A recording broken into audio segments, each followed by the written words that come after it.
कौन ब्रह्मा का पिता है, कौन विष्णु की मां, शंकर का दादा कौन है, हमको दे बता। ये जानने के लिए कृपया सुनिए।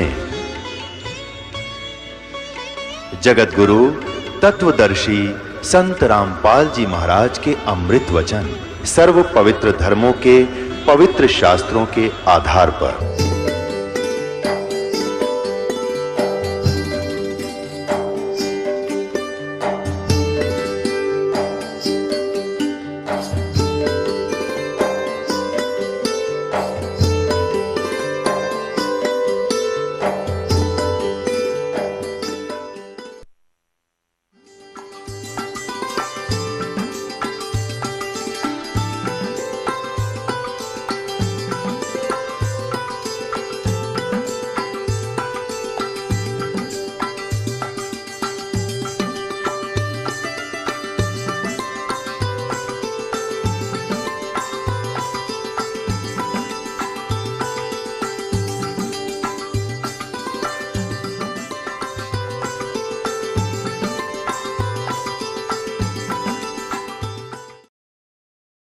सतगुरुदेव की जय।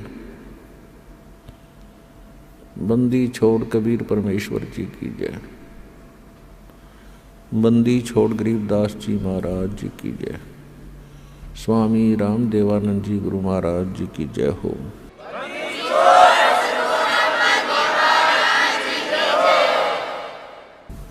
गरीब नमो नमो सतपुरुष को नमस्कार गुरु की नहीं। सुर नर मुनि जन साधुआं संतों सर्वस्ती नहीं। सतगुरु साहेब संत सब डंडो तुम प्रणाम। आगे पीछे मध हुए तिनको दा कुर्बान। नराकार निर्विषम काल जाल वैभंजनम निर्लेपम निज निर्गुणम अकल अनुबेशुंडनम। सोहम सुरति समापतम सकल समाना निर्तल। उज्ज्वल हीरंबर हरदमम बेपरवा अथाह वार पार निमज्जतम। ग्रीव जो सुमर सिद्ध होई गणनायक गलताना। करो अनुग्रह सोई पारस पद परवाना। आदि गणेश मनाऊं गणनायक देवन देवा। चरण कमल लौलाऊं आदंत करूं सेवा। परम शक्ति संगीतम रिद्धि सिद्धि दाता सोई। अवगत गुण अतीतम सतपुरुष निर्मोही। जगदम्बा जगदीशम मंगल रूप मुरारी। तन मन अर्पों शीशम भक्ति मुक्ति भंडारी। सुर नर मुनि जन ध्यावें ब्रह्मा विष्णु महेशा। शेष शेष मुख गावें पूजें आद गणेशा। इंद्र कुबेर सरीखा वरुण धर्म राय ध्यावें। समर्थ जीवन जी का मन इच्छा फल पावें। 33 कोटि अधारा ध्यावें शेष 88। उतरे बहुत जल पारा कट है यम की फांसी। 33 कोटि अधारा ध्यावें शेष 88। उतरे बहुत जल पारा कट है यम की फांसी। कर जोरूं विनती करूं धरूं चरण पर शीश। गुरु जी राम देवानंद जी महाराज ने दियो नाम बख्शीश। कोटि कोटि सिजदा करूं कोटि कोटि प्रणाम। चरण कमल में राखियो मैं बांधी जाम गुलाम। कुत्ता हूँ गुरुदेव का रामपाल दास का नाम। गले प्रेम की जेवड़ी जाखे चोभा जाऊं तो करो तो बावड़ू, दूर दूर करो तो जाऊं, जो राखो तो ही रहूं, जो देवो सो खाऊं। परम पिता परमात्मा पूर्ण ब्रह्म सर्व सृष्टि रचनहार कबीर परमेश्वर जी की असीम रजा से आप सभी पुण्यात्माएं सत्संग सुनने के लिए उपस्थित हुए। सत्संग में आने से प्राणी को अपने मूल कार्य की जानकारी होती है। मानव शरीर किस लिए प्राप्त हुआ था, इसका मूल उद्देश्य क्या है, हम कर क्या रहे हैं। जब तक प्राणी को सत्संग नहीं मिलता, ये कोई भी कार्य कर रहा है उसी को उत्तम मानता है। कोई कसाई का काम करता है उसको भी श्रेष्ठ मान रहा है, क्योंकि उसने दादा परदादा यही काम करते देखे, तो उसको कोई ऑब्जेक्शन नहीं। इसी प्रकार कोई शराब पीता है तो शराब पीने वाले को भी बुरा नहीं लगता, क्योंकि उसके साथी सभी उसी कार्य को सहर्ष कर रहे होते हैं। इसी प्रकार कोई चोरी करता है तो चोरों का ग्रुप भी भिन्न ही होता है, तो उनके सब के विचार एक जैसे ही होते हैं, इसलिए उनको वो काम बुरा नहीं लगता। सत्संग में आने से परमात्मा का विधान ज्ञान होता है, परमात्मा के नियमों की जानकारी होती है, और फिर इसको पता चलता है कि जो कार्य मैं कर रहा था वो कहाँ तक उचित थे। फिर वो त्यागने की चेष्टा करता है और एक दिन उनसे विमुक्त हो जाता है। ठीक इसी प्रकार सत्संग में आने से हमें एक और ज्ञान होता है। हम कौन हैं, कहाँ से आए हैं, हमारा उद्देश्य क्या है यहाँ रहने का। ये जीने मरने वाला जो सिस्टम है, सिलसिला है, ये है क्या। आज हम कितना अच्छी तरह अपने बच्चों में, अपने रिश्तेदारों में, भाई बहनों के साथ प्यार से रह रहे हैं, इनमें कितना मोह है।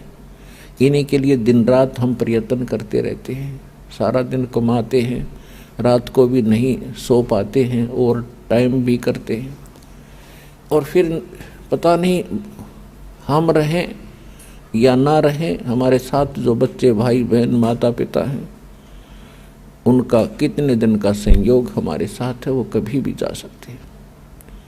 फिर हम क्या करते हैं, रोते हैं, बिलखते हैं, उनको याद करते हैं।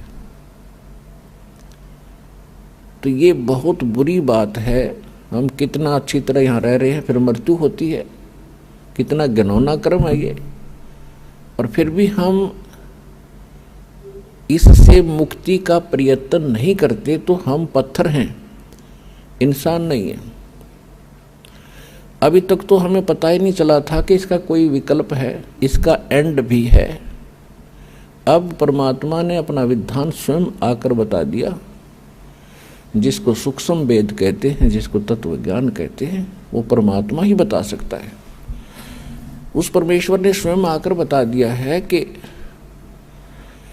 ये लोक ठीक नहीं है, यहाँ का भगवान ये परमात्मा नहीं है। परमात्मा का अर्थ होता है श्रेष्ठ आत्मा। यहाँ का जो मालिक है ये परमात्मा नहीं है। परमात्मा उसे कहते हैं जो कभी किसी को दुख ना दे, केवल सुख ही दे। और भगवान कहते हैं जो भोग्य पदार्थ प्रदान करे। तो परमात्मा तो एक ही है, बाकी कसाई भी भगवान होता अपने बकरों के लिए, उनको खूब सुविधा देता है, चारा चराता है, पानी की व्यवस्था करता है, झोंपड़ी सेट डालकर गर्मी सर्दी से बचाता है, वो उनका भगवान है, लेकिन वो परमात्मा नहीं है, वो श्रेष्ठ आत्मा नहीं है। श्रीमद् भगवत गीता अध्याय नंबर 15 के श्लोक 16 और 17 में 3 पुरुष 3 प्रभु बताए। एक सरपुरुष, सरपुरुष ये स्वयं है, यहाँ का जो मालिक है, ब्रह्म है, जिसको काल भी कहते हैं, जिसे ज्योत स्वरूपी निरंजन भी कहते हैं, जो 21 ब्रह्मांड का स्वामी है, प्रभु है, मालिक है। और अक्षर पुरुष है, वो 7 शंख ब्रह्मांड का स्वामी है। और ये दोनों नासवान हैं, इनके अंतर्गत जितने प्राणी हैं उनकी जन्म और मृत्यु सदा बनी रहेगी। गीता अध्याय नंबर 15 के श्लोक 17 में स्पष्ट किया है कि उत्तम पुरुष है तो अन्य परमात्मा इति उदाहरत है, ये लोकत्रयम् आविश्य विवर्ती अवैश्वर है। इसमें यह स्पष्ट किया है कि उत्तम पुरुष, श्रेष्ठ परमात्मा, श्रेष्ठ प्रभु, वो तो कोई इन दोनों से अन्य है। और परमात्मा इति उदाहरत है, जिसको परमात्मा कहते हैं, वो परमात्मा है। वो दुख नहीं देता, वो सुख ही सुख देता है, वो सुख का सागर है। सुख सागर का अर्थ है कि जहाँ सुख का एंड ना हो, समाप्त ना हो, और वही तीनों लोकों में प्रवेश करके सबका धारण पोषण करता है। तो यहाँ सतलोक आश्रम बरवाला जिला हिसार के अंदर उस परमात्मा की जानकारी दी जाती है और उसको प्राप्त करने की विधि बताई जाती है। वो परमात्मा, उस परमात्मा की शरण में आने से कबीर भगवान है, वो कबीर परमात्मा है, वो वास्तव में भगवान है, वास्तव में परमात्मा है। और उसकी शरण में आने के उपरांत आपको यहाँ भी सुख देगा, क्योंकि वो सुख सागर है, वो परमात्मा है, दुख नहीं देता। यदि हम कोई कष्ट उठाते हैं तो अपनी कमजोरी के कारण मर्यादा भंग करके हम अपना कोई हानि कर लेते हैं। नहीं, परमात्मा की शरण में आने के बाद आपको रोज नए सुख होंगे, आपके सब कष्ट निवारण होंगे और अंत में आपको वो स्थान प्राप्त होगा जहाँ फिर कभी जन्म मृत्यु नहीं होती। उसको सतलोक कहते हैं, सचखंड कहते हैं। वहाँ आपकी ऐसे ही परिवार होगा, फिर वो कभी मृत्यु में नहीं आएंगे। वहाँ विकार नहीं है, राग द्वेष नहीं है, वहाँ केवल सुख ही सुख है। वहाँ आप पहले रहते थे, वहाँ आपको बहुत सुख था, उस सुख को छोड़कर आप गफलत करके यहाँ आ गए इस गंदे लोक में। अब आपको वो सुख याद आते हैं कि काम ना करूं और सारी वस्तु मिल जाए। सबकी नीति ये है कि काम करना ना पड़े, सारी सुविधाएं उपलब्ध हों, बड़ी कोठी हो, कार हो, घूमन फिरने खूब बाग बगीचे हों, फवारे लगे हों। तो यहाँ तो वो हो ही नहीं सकता। यहाँ चाहे पूरी पृथ्वी का राजा बन जा, उसने भी काम करना पड़ेगा। तो ये कहाँ था? सतलोक के अंदर है। वहाँ खूब सुविधाएं हैं, कुछ काम नहीं, भरे भंडारे भगवान के। अब जैसे आप यहाँ आते हो सतलोक आश्रम बरवाला के अंदर, यहाँ आपको बना बनाया भोजन मिलता है, बिछे बिछाए मैट मिलते हैं, सारी सुविधाएं हैं। आपको काम क्या है? खाओ पियो, अपना भक्ति करो, चर्चा करो परमात्मा की। कितना आनंद से दिन व्यतीत हो जाते हैं। तो इसी प्रकार ये एक रिहर्सल है उस सतलोक की। लेकिन वो जो सुख है वो तो यहाँ ना दिया जा सकता है और ना बताया जा सकता है। वो तो वहाँ जाने से ही आपको पता चलेगा। ये एक केवल उसकी थोड़ी सी नकल है। तो वहाँ जाने के बाद आपकी ना कभी मृत्यु होगी, ना कोई काया कष्ट होगा। इसलिए परमात्मा के चरणों में आकर के आपको एक विशेष ज्ञान होगा कि हम जो काम कर रहे हैं, जो संपत्ति जोड़ने की हम चेष्टा कर रहे हैं, इसमें हम रहेंगे कितने दिन। तो उसके लिए विकल्प है कि परमात्मा के चरणों में लगो, भक्ति करो। बुराइयों से दूर होना पड़ेगा आपको। तम्बाकू, कोई भी नशीली वस्तु है, सब त्यागनी पड़ेंगी। और चोरी, जारी, ठगी, रिश्वतखोरी, ये भूल कर भी नहीं करना, क्योंकि इसका अकाउंट परमात्मा के दरबार में अलग से रहता है। सत्संग में बताया जाता है, मानुष जन्म पाय कर जो नहीं रटे हरि नाम, जैसे कुआं जल बिना बनवाया क्या काम। मानुष जन्म दुर्लभ है, ये मिले न बारंबार। तरवर से पत्ता टूट गिरे वो बोर न लगता डर। साथी हमारे चले गए, हम भी चालन हार। कोई कागज में बाकी रह रही, तात लगी है वार। पृथ्वी पति चकवे गए, जिनके चक्र चलंत। रावण सरीखे कौन गिने, ऐसे गए अनंत। सर्व सोने की लंका थी वो रावण से रणधीरम। एक पलक में राज बिराजी, जम के पड़े जंजीरम। मन तू सुख के सागर बसरे, भाई और न ऐसा यसरे।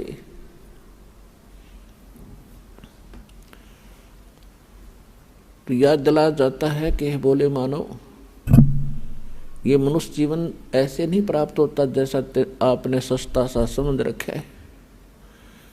ना जाने कितने अन्य प्राणियों के जन्मों को भोग के, महाकष्ट उठा के एक सु अवसर प्राप्त होता मानव का।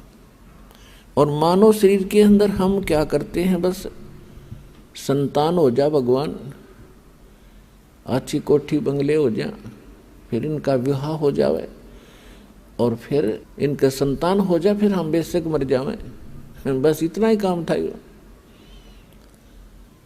इसका एक विशेष कार्य है। ये कर्म जो आप कर रहे थे बगैर भक्ति के, ये तो पशु पक्षी भी आपसे अच्छी जिम्मेदारी से करते, लेकिन केवल यही काम मनुष्य का नहीं, इसके पैरेलल एक काम और है जो सत्संग में आने से ज्ञान होता है। अपने आत्माओं जैसे ये नकली संत भी सत्संग करते हैं, मिलता जुलता ज्ञान भी लगभग बता देते हैं कि भक्ति करो नहीं तो दुख हो जाएगा, लेकिन उनके पास समाधान नहीं है। तो वो सत्संग सुनना या ना सुनना बराबर है। अब जैसे किसी ने बता दिया कि आपको ये बीमारी है, आपको भी पता लग गया, बताने वाले ने बता दिया, तो समाधान उसके पास है नहीं, तो क्या यूज हुआ ये बताने का कि आपको ये रोग है। तो जो डॉक्टर होगा वो बीमारी भी बताओगा, उपचार भी करेगा। तो आज तक या तो स्वयं परमात्मा आए थे जो कंप्लीट कोर्स लिए थे, और उन्होंने कुछ महापुरुषों को ये ज्ञान भी दिया था, नाम भी दिया था, समाधान भी दिया था, लेकिन उन महापुरुषों को मना कर दिया था कि अभी इस वास्तविक भक्ति विधि को और इस तत्व ज्ञान को, मूल ज्ञान को अभी सार्वजनिक नहीं करना। क्यों नहीं करना? तो धर्मदास नाम के एक बड़े महापुरुष हुए थे, परमात्मा उनको आकर मिले थे जैसा भगवान की लीला में लिखा है।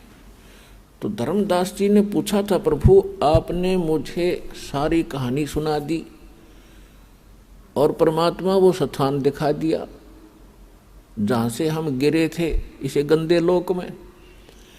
और अब आपने मुझे सब मंत्र दे दिए और परमात्मा अब आप मेरे बच्चों को या अन्य किसी व्यक्ति को ये नाम देने के लिए मना कर रहे हो, इसका कारण क्या है? आपका दास जानना चाहता है। तब परमात्मा ने कहा था, धर्मदास ये गंदा लोक है, यहाँ का भगवान बहुत निकम्मा है, ये परमात्मा नहीं है, ये छल कपट करके जीव को यहाँ फंसाए बैठे है। और ये जितने भी प्राणी इसके लोक में हैं ये सब अपनी गलती से बालकपन में यहाँ फंसे हैं।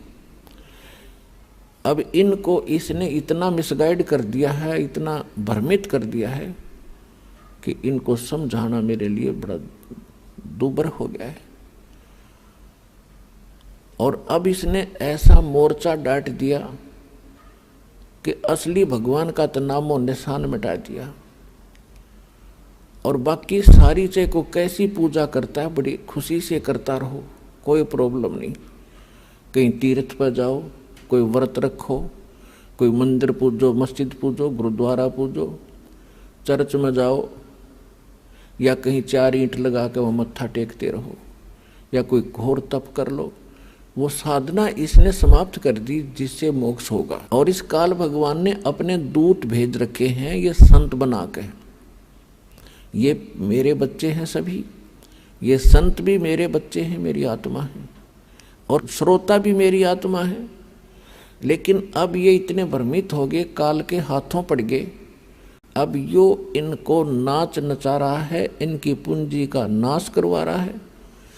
जो संत या कोई नेता, राजनेता, कोई मंत्री, प्रधानमंत्री, राष्ट्रपति बनते हैं, ये पिछले जन्म के बहुत घने पुण्यकर्मी प्राणी होते हैं। जैसे इन्वर्टर की बैटरी चार्ज कर रखी हो और वो पूरी चार्ज है, तो वो चार्ज है तो वो आगे चार्जर नहीं भी लगा है, हटा दिया गया है, तो भी वो अपना काम प्रॉपर कर रही है। पंखे भी चल रहे हैं, ट्यूब भी जग रही है, और भी जो उसके सत्र का काम वो पूरा कर रहा है। लेकिन यदि आगे उसको चार्ज नहीं किया जाता है, चार्जर गलत लगा रखा है, सही स्थान में चार्जर नहीं लगा है, जिसमें लाइट है, वैसे को चार्जर लगा भी दिखता हो, तो बैटरी चार्ज नहीं हो रही। और जिस समय वो बैटरी समाप्त होगी, डिस्चार्ज हो जाएगी, फिर सब सुविधाएं एकदम समाप्त हो जाएगी। तो ये जितने संत बने हुए हैं, या कोई राजनेता बना है, कोई उच्च अधिकारी बने हैं, या पैसे वाले सेठ बने हैं, ये पिछले जन्म जन्मांतर के बहुत घने पुण्यकर्मी प्राणी हैं। और अब इनके पुण्यों का नाश करवा रहा है ये काल। इनकी महिमा बढ़ा दी, लोग सलूट मारे हैं, गुरुजी बन गए, क्योंकि श्रद्धालु तो उसको गुरु मान बैठा है। और गुरु के प्रति जो आस्था है वो तो एक विशेष होया करती है। लेकिन एक यदि कोई व्यक्ति गधे के ऊपर आस्था लगा ले कि या गाय हर बाल्टी भरेगी दूध की, वो तो मूत की तो भर सके है, दूध की नहीं उसके पास।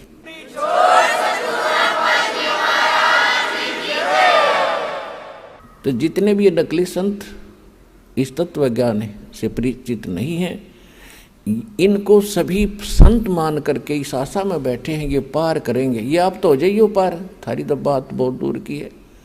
पार होंगे मूल मंत्र से, मूल मंत्र से पार होंगे, और देने वाला मूल मंत्रों का अधिकारी हो तब पार होंगे। तो इस प्रकार परमात्मा बता रहे हैं धर्मदास जी को कि जिस समय ये भोली आत्मा यहाँ फंस गई इस काल के जाल में, आगे इसके साथ में, क्योंकि जब ये यहाँ आए तुम सभी भक्ति युक्त थे, तुम्हारे पास घना धन था भक्ति का, और आप उस भक्ति धन को लेकर इस ठग के साथ आगे, इस ब्रह्म के साथ, सरपुरुष के साथ, इस पर तुम आसक्त हो गए। ये सृष्टि रचना में आपको बहुत बार सुनाया है। अपने पिता से तुम विमुख हुए, भगवान के हृदय से उतर गए, और जिस कारण से आप यहाँ आ गए। इसने क्या छल किया आपके साथ? पहले आपको रखा ऊपर स्वर्ग में, पहले ब्रह्मलोक में रखा। ये ब्रह्मलोक क्या है? एक रेस्टोरेंट है, एक ये होटल है, और ये उसका मालिक है। इसने वहाँ अपने एजेंट छोड़ रखे हैं और उसका कमीशन रखा हुआ है, और जितने पुण्य हैं वो सब सुविधा ये देता है, लेकिन उसके व्यक्ति विशेष के, उस आत्मा के पुण्यों से ही वो सब कुछ वहाँ खाता है, भक्ति धन से। और जब भक्ति धन इसका समाप्त हो जाता है तो उसको पृथ्वी पर पटक देता है यहाँ। और फिर इसने परमात्मा का दिया हुआ ज्ञान वेद इनकम्प्लीट दे दिया। परमेश्वर ने इस ब्रह्म को कंप्लीट स्पिरिचुअल नॉलेज दिया था ताकि मेरे बच्चों को ये सारा ज्ञान बता दे, ये भक्ति करके फिर आ जाऊं वापस। इसने जब ये परमात्मा का ज्ञान प्राप्त हुआ, इसको परमात्मा ने, कबीर परमेश्वर जी ने इस काल भगवान के अंतःकरण में, इसकी आत्मा में ये कंप्लीट स्पिरिचुअल नॉलेज डाल दिया था, जिसको तत्व ज्ञान कहते हैं।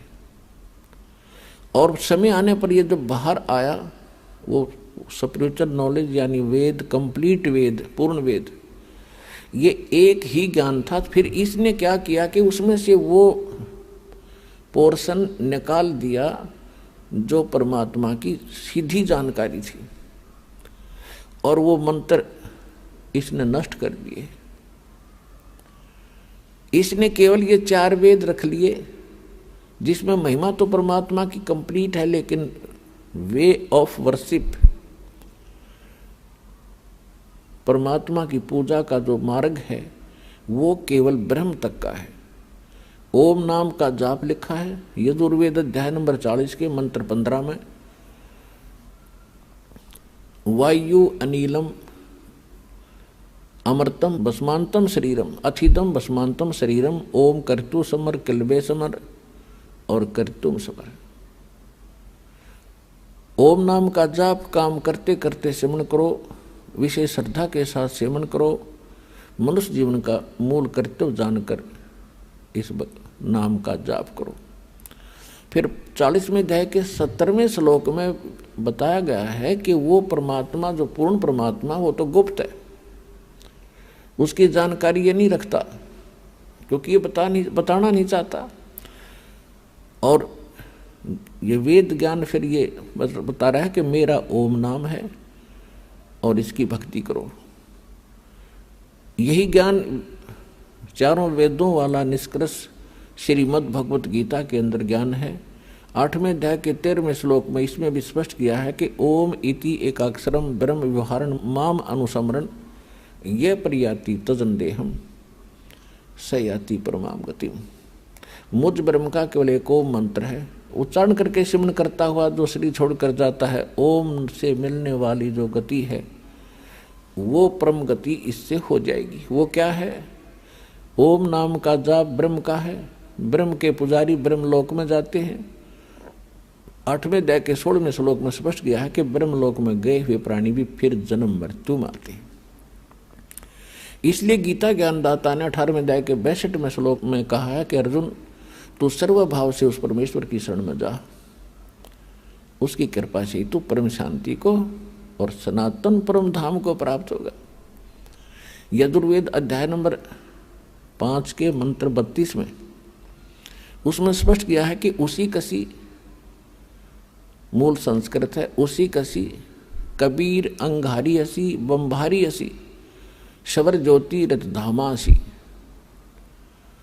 कबीर उसी कसी का अर्थ है जो पूर्ण शांतिदायक है, जो परम शांति देने वाला है। कबीर अंगारी असी वो पापों का नाशक, पाप नाशक शब्द, पापों का नाश करने वाला, पापों का शत्रु वो कबीर देव है, कबीर परमेश्वर है। बम्भारी असी बंधनों का शत्रु, अरी माने शत्रु, बम्बर माने बंधन। तो कर्मों के बंधन से हम यहाँ जकड़े पड़े हैं और कर्म के बंधन को केवल कबीर परमात्मा ही काट सकता है। और वो कहाँ रहता है? वो सतलोक में रहता है। अब गीता अध्याय नंबर 15 के श्लोक 17 में जो स्पष्ट किया है कि वो गीता ज्ञानदाता जो कह रहा है 18वें अध्याय के 62वें श्लोक में कि उसकी शरण में जा, उस परमेश्वर की शरण में जा, उसकी कृपा से तू परम शांति को, सनातन परम धाम को प्राप्त होगा। तो वो परमात्मा वो है जो गीता अध्याय नंबर 15 के श्लोक 17 में बताया है कि उत्तम पुरुष है तू अन्य परमात्मा इति उदाहरते, यह लोकतर्यम आविष्य विभर्ति अवैश्वर है।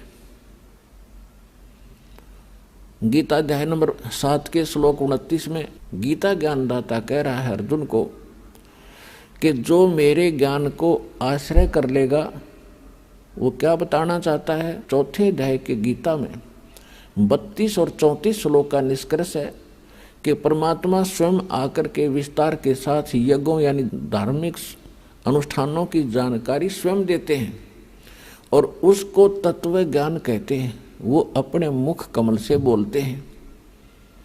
वो सच्चिदानंद घन ब्रह्म की वाणी जो है वो तत्व ज्ञान होता है। चौथे अध्याय के 34वें श्लोक में ये स्पष्ट करता है कि मैं उससे परिचित नहीं हूँ, उसके लिए तू तत्वदर्शी संतों की खोज कर और उनको दंडवत प्रणाम करने से, कपट छोड़कर उनकी सेवा करने से वो तत्वदर्शी संत तुझे उस तत्व ज्ञान का उपदेश करेंगे। और 7वें अध्याय के 29वें श्लोक में अब ये कह रहा है कि मेरे इस ज्ञान को जो धारण कर लेगा, स्वीकार कर लेगा, इसके आधार से जो मेरे ज्ञान को आश्रय कर लेता है तो फिर उसको तत्वदर्शी संत मिल जाते हैं खोज करने पर।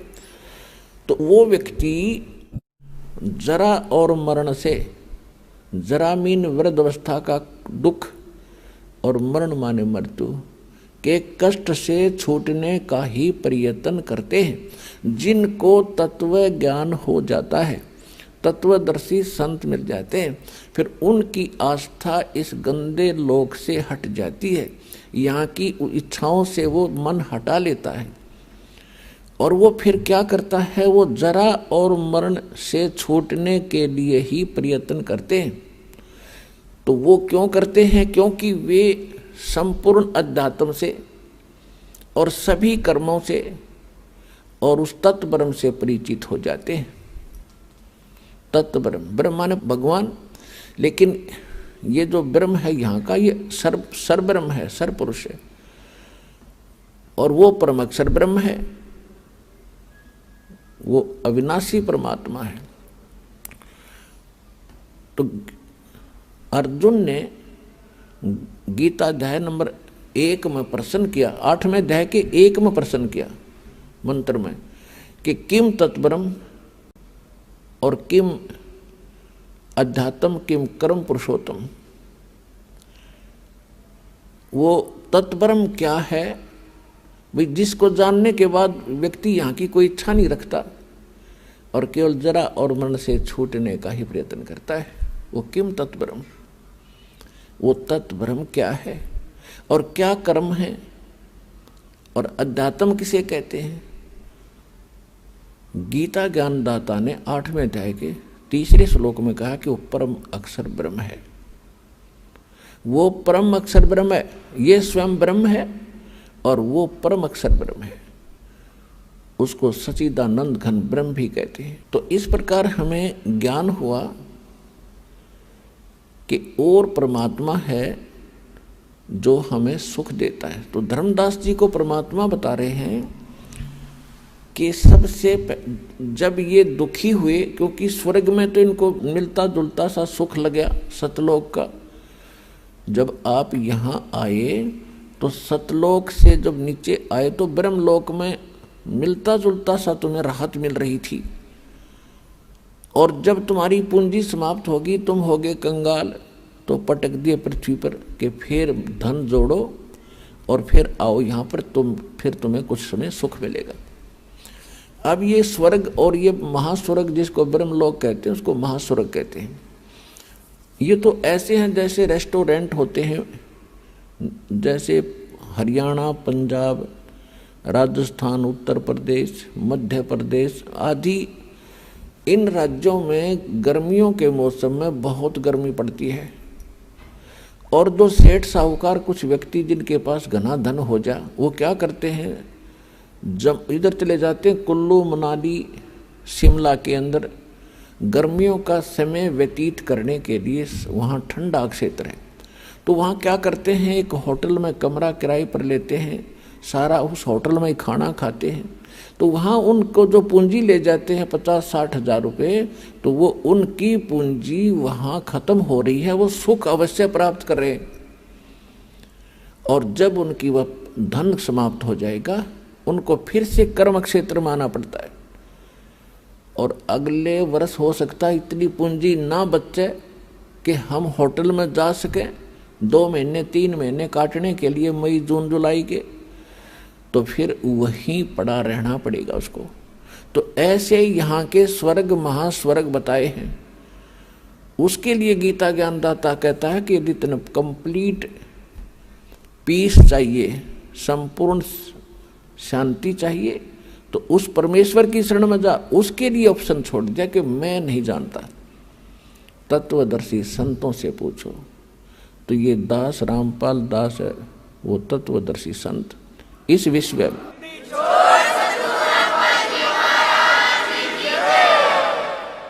इसको बड़ाई ना समझना, सच्चाई समझना, और इसको प्राप्त करके अपना कल्याण कराओ बच्चों। बहुत योग्य हो गया, अपने आप भटकता है। तो परमात्मा क्या कहते हैं कि जब मैंने इनको देखा, पता तो था मुझे कि इनकी दुर्गति तो होगी, ये चल तो पड़े यहाँ से छोड़कर मुझे, लेकिन कहते हैं बच्चे गलती कर देते हैं, माता पिता फिर भी पीछे पीछे फिरते हैं।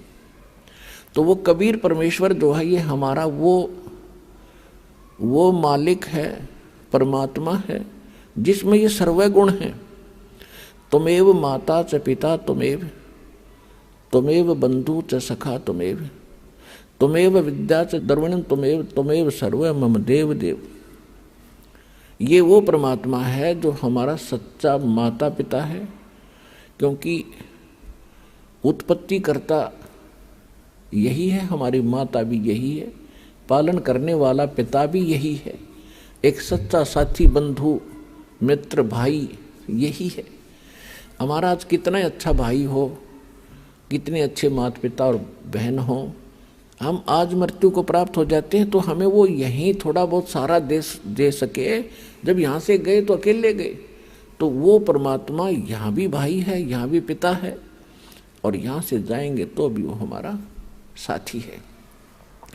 तो उसको छोड़कर हम दुखी हो गए, उसको प्राप्ति का मार्ग हमें मिला नहीं, और जिस कारण से हम प्रयत्नशील भी रहे, लेकिन परमात्मा से मिलने वाली राहत से हम वंचित ही रहे। अब देखियो आपको कैसे सुख होगा। तो परमात्मा ने कहा कि धर्मदास, जब मैंने देखा कि ये घने दुखी हो गए, मुझसे देखा नहीं गया, तो परमेश्वर कबीर जी अपना रूप बदल के अपने पुत्र जोगजीत का रूप बना के इस काल के प्रथम पड़ाव पर आकर खड़े हो गए। ऊपर से प्रथम जो पड़ाव है इसका, वह तपस्शिला है। एक बहुत बड़ी पत्थर की टुकड़ी है, वो अपने आप सौजलित रहती है, प्रज्वलित रहती है।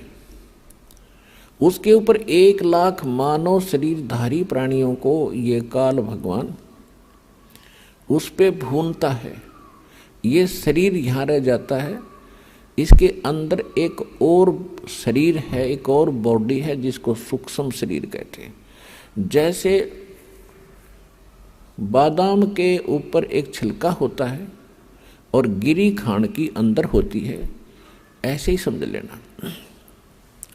तो इस सूक्ष्म शरीर के अंदर जीव मरता नहीं, लेकिन कष्ट बहुत होता है। 1 लाख मानव शरीरधारियों को वहाँ डाल देता है। वो बॉडी ऐसा ही रहता है जैसा हमारा शरीर है, एज इट इज चेहरा एज इट इज रहेगा। ये ऊपर का कवर यहाँ रह जाएगा, ये जो स्थूल शरीर है। जैसे सर्प कांचली छोड़ जाता है, तो वो कांचली सर्प नहीं है, सर्प उससे अलग है। ऐसे इस प्राणी को ऊपर पटका जाता है वहाँ सुख उसमें तपतशिला पर, तो वहाँ बहुत बुरा हाल होता है।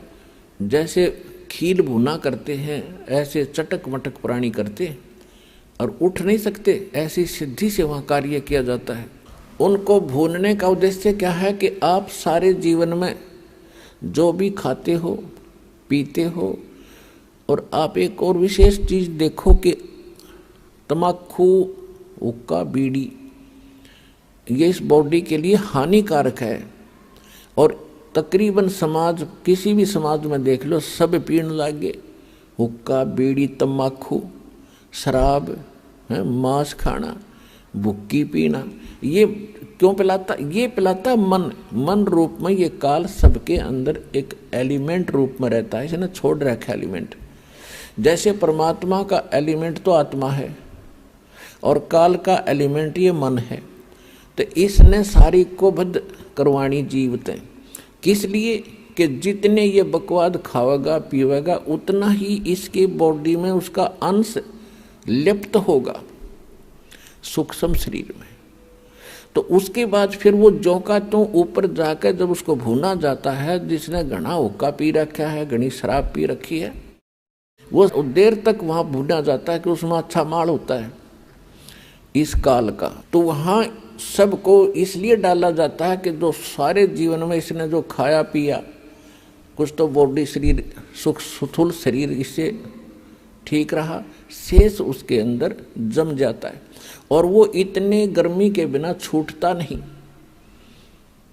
वहाँ इनको तड़फाया जाता है, हाहाकार मच जाती है, अचेत हो जाते हैं कुछ देर के बाद, और फिर उसका समय निर्धारित है, उसके बाद उनको वहाँ से उठा दिया जाता है और वो जो गंध है उसका सारा नीचे चला जाता है अलग से उसके पात्र में। और ये प्राणी अपने आकर के फिर धर्मराज के दरबार में आते हैं, फिर अपने कर्मानुसार कोई पशु बनो, पक्षी बनो, मनुष्य बनो या राजा बनो, जाओ, उसका काम पूरा हुआ। तो परमात्मा कहते हैं जहाँ ये तपतशिला पर भूनने जा रहे थे प्राणी धर्मदास, में वहाँ आके खड़ा हो गया। इनका बुरा हाल हो रहा था, रो रहे थे। कहीं पर तो एक परिवार के 2-2 सदस्य वहीं भूनने जा रहे थे, वहाँ उनके गुरु भी साथ पिटक वहीं पर भूनने जा रहे थे, ऋषि महर्षि भी वहाँ पर भूनने जा रहे थे। और जब मैं वहाँ जाकर खड़ा हुआ, एकदम उस तपतशिला की जो तपत थी, जलन थी, वो एकदम शांत होगी। टुकड़ी तो गर्म ज्यों की त्यों है, लपटें निकल रही हैं आग की, लेकिन उन प्राणियों को मेरी शक्ति से उस आग का कोई असर नहीं हो रहा था। तो जब उनका वो पीड़ा खत्म हुई तो एकदम बैठे शांत होकर मुझे देखा, तो परमात्मा के उस शीतल चंद्रमा जैसे शीतल चेहरे को देखकर वो सभी ये समझ गए कि शायद ये भगवान है। तो उन्होंने कहा कि हे परमात्मा, हम यहाँ पर कौन से कर्म का दंड भोग रहे हैं? तब परमेश्वर ने कहा कबीर जी ने कि बेटा, ये तुम्हारा इस लोक का दंड नहीं, ये तुमने सतलोक में गलती करी थी। अपने मूल स्थान को छोड़कर, उस सर्व सुख दायी स्थान को छोड़कर भरी थाली का ठोकर मार कर तुम यहाँ आए हो इस काल के साथ। परमात्मा ने उनको कुछ ही समय में सारी सृष्टि रचना बताई सुनाई। तो सभी को वहाँ तो तुरंत समझ में आ गई, क्योंकि यहाँ तो अपलातून पाक रहे हम। एक छोटा सा कोई जॉब हो जा, अधिकारी बन जावे, छोटे सी कोई 10-20 एकड़ जमीन हो जाए, हम सुनते ही नहीं किसी की, नौ किसी ने देखा। वहाँ तो सारा स्पष्ट दिख रहा था कि जिस धन को अपना मान रहे थे, जिस घर को अपना मान रहे थे, जिस परिवार को अपना मान रहे थे, वो हमारे साथ नहीं आया। तो वहाँ तो अकल ठिकाने आ गई थी उनकी। और यहाँ अकल ठिकाने लाने के लिए इतने सत्संग करने पड़ते हैं, इतने प्रमाण देने पड़ते हैं कि तुम गलत स्थान पर पड़े हो, ये लोग तुम्हारा नहीं है, तुम्हारे साथ धोखा हो रहा। और तब भी शीघ्र सी ठिकाने अकल नहीं आती, क्योंकि हमारे ऊपर प्रेशर इतना है। लेकिन मालिक का ज्ञान भी इतना प्रबल है और समाधान इतना प्रबल है, एक दिन अकल ठिकाने आकर रहेगी पूरे विश्व की। अब वो समय आ गया।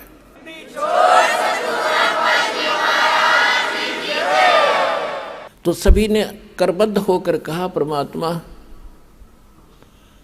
हमें छुड़वा लो इस गंदे लोक से। तब परमेश्वर ने कहा कि भी ऐसे नहीं होगा। जिस समय आपको पृथ्वी लोक पर मानव शरीर प्राप्त हो, स्त्री या पुरुष का, और वहां मेरा कोई भूला भटका कोई संत तुझे मिल जा, इस मेरे इस ज्ञान को बताने वाला जो मैं तुम्हें बता रहा हूं, ये याद रखना, उसकी शरण में चले जाना। वो जो विधि बताओगा भक्ति की, वो भक्ति करना बेटा। फिर तुम्हें वहां भी सुखी करूंगा, और फिर तुम इस तपस्या पर नहीं आओगे, बाईपास ले जाऊंगा, तुम वो भक्ति करना। तो वहां तो सभी हाँ भर रहे थे कि कान पकड़ते हैं भगवान, आज के बाद इस काल का नाम नहीं जाप करेंगे, हम इसने याद भी नहीं करेंगे, हम आपकी भक्ति करेंगे। हमने तो भगवान जान के और इस काल की पूजा की दाता। आज अकल खुली हमारी, और अब के मनुष्य जीवन मिलेगा तो हम वही भक्ति करेंगे जिससे आपकी प्राप्ति हो। तो परमात्मा ने कहा भाई ठीक है, याद रखना इस बात को बच्चों, भूलना नहीं। और तुम वहाँ ऋषि बैठे थे, जो गुरु बैठे थे, वो निराकार बताया करते थे ब्रह्म को। परमात्मा ने कहा कि ए मुनि जी, तुम कैसा मानते थे परमात्मा को? कि जी हमने तो ऐसा ही ज्ञान हुआ है कि वेदों में निराकार बताया गया है। वेद तो पढ़े लीना, तुम्हें पता वेदों का, सट्टे मारे तुमने। वेद तो साकार बताते हैं, तुम्हारा अनुभव निराकार बताता है कि खोजत खोजत थक गए, अंत कहा बेचून। बेचून माने निराकार। तुमने जो जिस विधि से भगवान पाने की चेष्टा की, उससे परमात्मा नहीं मिल सकता, और इसलिए गलत प्रयत्न साधना करके तुमने अपना अनुभव गढ़ दिया कि भगवान निराकार, वो दिखता कोई नहीं, प्रकाश प्रकाश दिखता है। परमात्मा का प्रकाश ही देखा जाता है। अरे भले आदमी कोई कहे सूर्य तो निराकार है, सूर्य का प्रकाश देखा जा सकता है, अकल है ठिकाने तुम्हारी। सूर्य बिना फिर प्रकाश किसका? भगवान के बिना प्रकाश किसका देखा? तो कहने लगे जी हम तो बस इतनी पढ़ाई पढ़काए हैं, हमने तो निराकार मान रखा था। देखो वो आ रहा है सामने तुम्हारा निराकार भगवान, वो देखो। जब सबकी दृष्टि परमात्मा के संकेत की ओर गई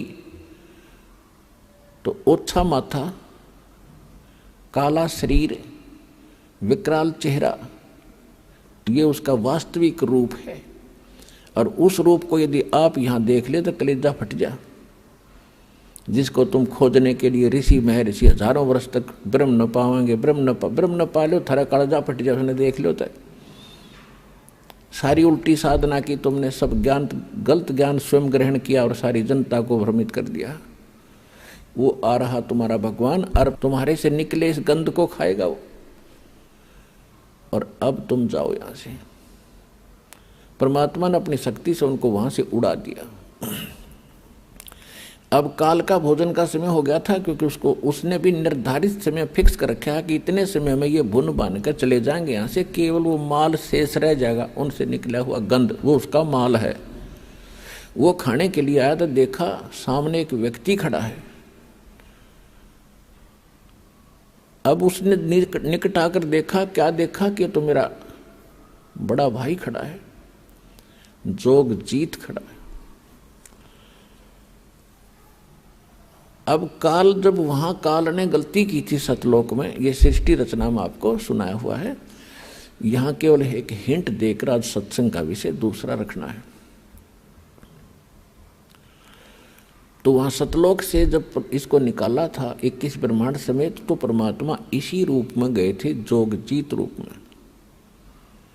तो जब जोगजीत रूप में उसने देखा कि ये परमात्मा के निकट मेरा भाई है, उनके साथ रहता है ज़्यादा, और उसका संदेश वही लेकर आता है, कोई आज्ञा क्या है ये पूछता हूँ पहले इससे। तो उस ज्योत निरंजन काल ने जोगजीत से कहा कि जोगजीत तू यहाँ क्यों आया? अब कोई पिता का आदेश है तो मुझे बता, और तूने मुझे वहाँ से मार कर निकाला था, तू मेरे लोक में क्यों आया? तू आ कैसे गया? अब मैं तुझे पहले तो आदेश बता दे क्या है परमपिता का, फिर तुझे मैं मारूंगा, कुटूंगा। तब परमात्मा बता रहे हैं धर्मदास जी को, मैंने इससे बताया कि सुन ले आदेश परमपिता का। ये आत्मा परमात्मा की है और ये तेरे साथ आ भी गई थी तो ऐसा जुल्म नहीं करना था तूने। अन्यायी, कोई गधा बना दिया, कोई गधी बना दी, कोई सूर बना दिया, कोई सूरी बना दी, कोई कुत्ते गधे की योनि भोग रहा है, कोई कष्ट से पीड़ित है, किसी को कैंसर है, किसी को टीबी है, किसी का हाहाकार मच रहा है, किसी की टांग कट गई, किसी का हाथ कट गया। ये जुल्म कर रखा तूने।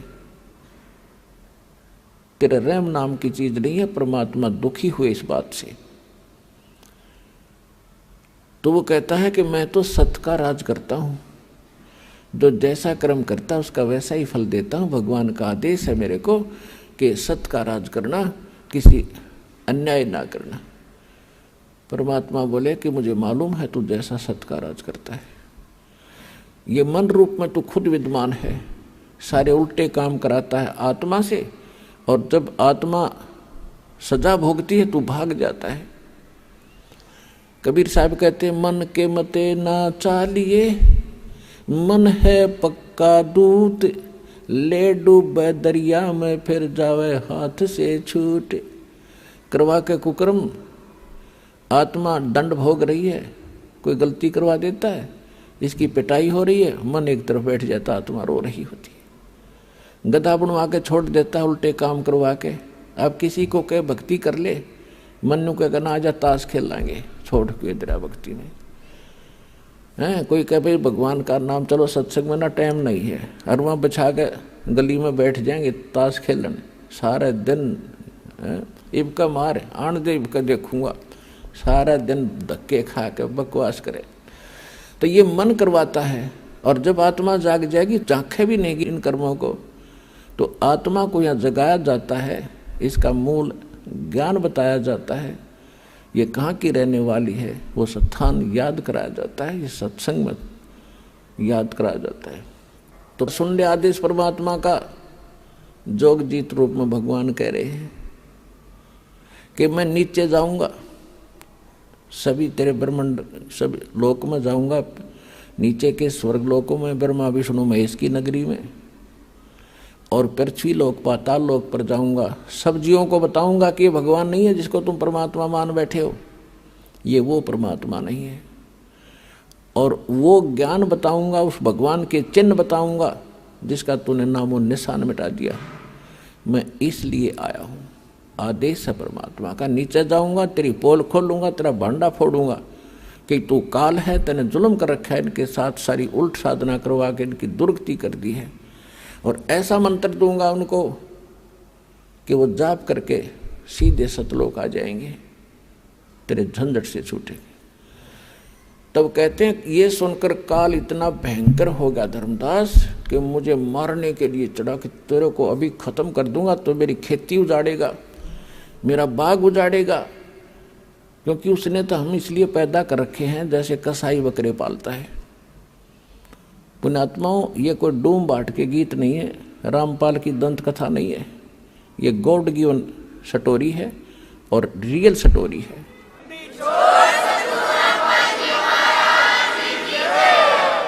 क्योंकि हमने अपने गलत ज्ञान सुन रखा है, वही अटपट अच्छे लगे। रामकृष्ण की कहानी, सुदामा वाली, वैसे इतनी भक्ति थी क्या? ये क्या यही कहानी थी? ये है वो परमात्मा की सत्यनारायण कथा जो दास साहब को सुना रहा है। तो आपको इसलिए पाल रखा, धर्मदास जी को बता रहे परमात्मा के जैसे कसाई बकरे पालता है, और उन बकरों की बुद्धि इतनी ही काम करती है कि ये बहुत अच्छा आदमी है जो हमारा मालिक है। कैसे अच्छा आदमी है कि इसने बहुत बढ़िया हमारे लिए इस चरागाह बनवा रखे हैं जहाँ हम चरते हैं, एक सरोवर तालाब बना रखा है जहाँ हम पानी पीते हैं, फिर एक झोंपड़ी डाल रखी है, शेड डाल रखा है, जहाँ हम गर्मी सर्दी से बचने के लिए उसके नीचे बैठ जाते हैं। और ये मालिक आता जब हमें बड़ा संभालता है, हमारे ऊपर हाथ फेरता है। तो यहाँ परमात्मा कहते हैं धर्मदास जी को कि आप जब ये सुविधाएं देखते हो यहाँ की, कि कितना सुंदर बाग बगीचे, कैसे झरने बह रहे हैं, कितना नीचे शीतल जल निकल रहा है, मीठा जल, और बड़ी हवा चल रही है, बड़ी पृथ्वी दे रखी है, इस पर बड़े पदार्थ दे रखे हैं, इनको देखकर तो ऐसा लगता है कि गढ़ाए बढ़िया भगवान है, बहुत अच्छा स्वामी, कितनी सुविधा हमारी कर रखी है। और जब ये कुंडबा घाणी करता है कि दुर्घटना में परिवार के परिवार नाश हो जाते हैं, भूकंप आ जाता, पूरा क्षेत्र तहस नहस हो जाता है, तो उस समय इसकी दयालुता पर हमारे दिमाग नहीं जाता कि अब ये क्या हो रहा है। परमात्मा ने बताया कि जैसे कसाई जो बकरों को ये सुविधाएं देता है तो उनको ऐसा लगता है कि बहुत बड़ी आदमी, और जब वो उनके पास आता है तो उससे प्यार करते हैं वो, कि हमारा नेक मालिक आ गया, और उसके पंजाड़ी ऊपर न पैर उठा कर सीने से लगते हैं, उसको चाटते हैं उसके हाथों को। जब उनको वो छूता है, वो तो देख रहा है कि इसमें मांस कितना हो गया, कितने किलो का बिकेगा,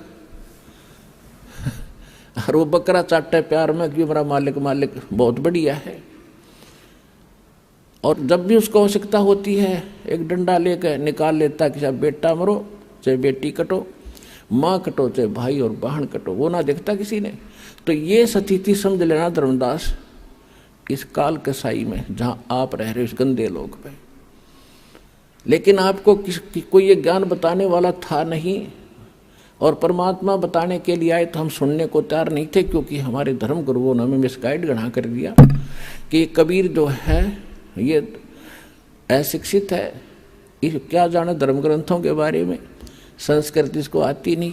और हमारे धर्मगुरु संस्कृत नहीं बोला करते, हम उनके ऊपर कुर्बान थे कि ये विद्वान है, सचमुच कबीर तो एक धानक है, जुलाहा है, अशिक्षित है, ये क्या जाने वेदों और सदग्रंथ के बारे में। तो ये निंदा कर रहा है हमारे धर्मों की। और परमात्मा सच्ची बताया करते थे, वही ज्ञान जो आज दास बता रहा है, यही परमात्मा स्वयं बताया करते थे। उस समय हमने स्वीकार नहीं किया क्योंकि हम अशिक्षित थे। अब जो रहस्य आपको आज उजागर किया जा रहा है कि वो नाम क्यों मना कर रखा था उस समय बताने को, और अब क्यों आदेश दिया है इसको खुलेआम बताने का। तो उस समय धर्मदास जी को परमात्मा ने बताया कि इसने ये व्यवस्था कर रखी है, अपने स्वार्थवश तुम्हें यहाँ रोक रखा है। और 3 गुण है इसके पुत्र, उनमें एक एक गुण भर रखा है, और उनके कारण आप इतने यहाँ जकड़े पड़े हो। ब्रह्मा में रजगुण भर दिया, रजोगुण के प्रभाव से, जैसे किसी ने शराब पी रखी है या भांग पी रखी है, वो जो भी गतिविधि करता वो होश हवास में नहीं कर रहा, वो तो मजबूरी है। अर्थ 1000 ने पी रखी हो भांग तो सारी एक जैसा काम करेंगे, एक जैसी उनकी चाल होगी, एक जैसी बोली होगी, एक जैसी क्रिया होंगी। तो यहाँ सबके ऊपर, प्रत्येक प्राणी पे, चींटी से लेकर हाथी मानव, सबके ऊपर उनका प्रभाव है।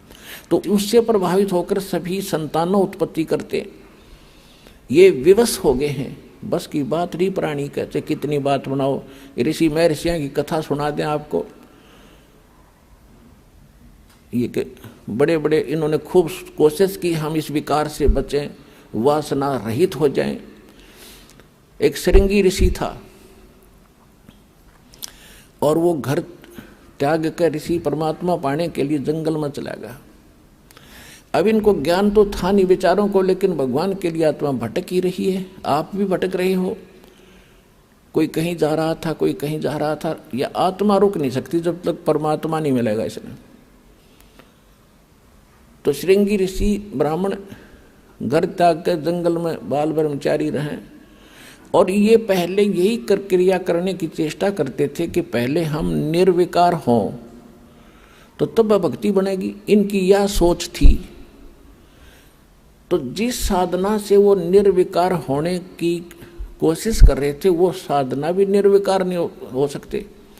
तो उन्होंने क्या किया कि भी अन्न अधिक नहीं खाना चाहिए, ज़्यादा अन्न खाने से वासना जागती है, चटपटे भोजन खाने से। तो उसने अभ्यास करते करते इतना अल्प आहार करने का अभ्यस्त हो गया, लास्ट में एक दिन में वृक्ष के तरफ मुंह करके बैठ जाता, भक्ति करता था वो। साधना जैसा उसने डले ढोण का पता था, और सारा दिन में एक बार वृक्ष की छाल पर जीभ मारता था। बस अंत में इतना अल्प आहार हो गया था उसका, और जिस कारण से वो आसपास के क्षेत्र में घना प्रसिद्ध हो गया कि भी ईसा महात्मा देखा नहीं, सारे दिन भक्ति करता है, समाधिस्थ रहता है, आंखें भी नहीं खोलता, सारा दिन में एक बार वृक्ष के जिह्वा लगाता है, बस उसी से तृप्त हो जाता। अयोध्या नगरी के आसपास जंगल में वो बैठा था, तो वहाँ सब जगह ये बातें फैली। तो अयोध्या के राजा दशरथ की लड़की थी, और उसको भी पता चला श्री रामचंद्र से पहले, रामचंद्र अर्थात जब तक पैदा भी ना हुए थे, तो लड़की को पता चला, तो अपने पिता की आज्ञा लेकर संत के दर्शनार्थ वो भी चली गई अपनी सहेली नौकरानियों के साथ। तो वहां जाकर देखा उसने कि साधु बड़ा महापुरुष है, और यदि ये आंखें खोल ले, इसको घर ले आए हम और इसके वचन सुने, सेवा करें, कुछ अच्छी हमारी किस्मत बनेगी। तो इस उद्देश्य से उसने अन्य किसी महापुरुषों से, उनके साथ जो साधु संत रहते थे, ब्राह्मण गुरु होते थे, उनसे पूछा ये आंखें कैसे खोले। तो किसी वैद्य ने बता दिया कि आप जहाँ ये जीवा लगाता है श्रृंगी ऋषि, उस वृक्ष की उस स्थान पर थोड़ा सा शहद लगा दो। उस लड़की ने आज्ञा दे दी, उसके नौकरों ने वहाँ पर शहद ला दिया उस स्थान पर। अब ऋषि जी पहले तो एक बार जीभ मारता था, उस दिन 6 बार मारी, क्यों अच्छी मीठी लग गया। और अगले दिन फिर ऐसे कर दिया। तीसरे दिन ऋषि जी की, श्रृंगी ऋषि की आंख खुल गई, और फिर उससे प्रार्थना की कि हमारे घर चलो। ऋषि जी ने घर जाने से तो मना कर दिया, लेकिन वहाँ लड़की डेली वहाँ सेवा करने जान लाएगी। अंत में उस राजा दशरथ की लड़की ने ब्याह कर लिया उस ऋषि जी ने। चला था भगवान पाने के लिए, और फिर फंस गया उसी दलदल में। तो परमात्मा कहते हैं जो ये वासना है, रजगुण का जो प्रभाव है, ये इतने विवश हैं ये प्राणी, ये जीव के बस का नहीं है। इसका तरीका बताया है परमात्मा ने। तुम डले ढूंढ जाओ, जंगल में जाओ। कबीर साहब कहते मन के मारे बन गए और बन तज बस्ती माही, कहे कबीर क्या करूं ये मन तो माने नाही। एक किसान था, उसने कोई ज्ञान सुन लिया किसी संत से, इतना प्रेरित हो गया, उसका 2 बालक थे छोटे छोटे, उन छोड़कर और चल पड़ा परमात्मा पाने के लिए। उस संत के आश्रम में रहने लग गया। अब वो संत के आश्रम में रहा करता था, और वहां जाने के बाद कुछ दिन तो, क्योंकि आत्मा भगवान के लिए भटकती ही रहेगी, ये इसके बस की बात नहीं। और वो इतने चंट होते हैं, जो साधु संत होते हैं डेरे वाले, उनको ये पता है कि अब तो यूँ आ गया तरारे से, मैं कुछ दिन में इसका बालक भी याद आएंगे। तो इनको एक ऐब लगा देते हैं सुल्फे का या भांग पीने का, कि इन्हें पीकर पड़ा रहा मेरे पास। तो ऐसा ही उसने 7-8 वर्ष काट दिए। 7-8 वर्ष वहाँ रहा। तो एक दिन वो भिक्षा लेने के लिए नगरी में गया। उसने आवाज लगाई, माई भिक्षा दो। तो वो माई क्या था, उसके 2 बच्चे छोटे छोटे उसके दामन को पकड़े हुए, और वो भिक्षा लेकर आई। वह तो भिक्षा डाल कर चली गई। तो उसमें के प्रेरणा करी, काल ने, मन ने, उसके मन में आई रहे अगर किसी के इतने छोटे छोटे बच्चे हों औरत के और उसका पति घर पर ना हो तो वह क्यों कर पाड़ा बेचारी। उसका अपनी बात याद आ गई कि तू छोटे छोटे बच्चों को छोड़कर आया है और तेरी पत्नी ने कैसे पाले होंगे।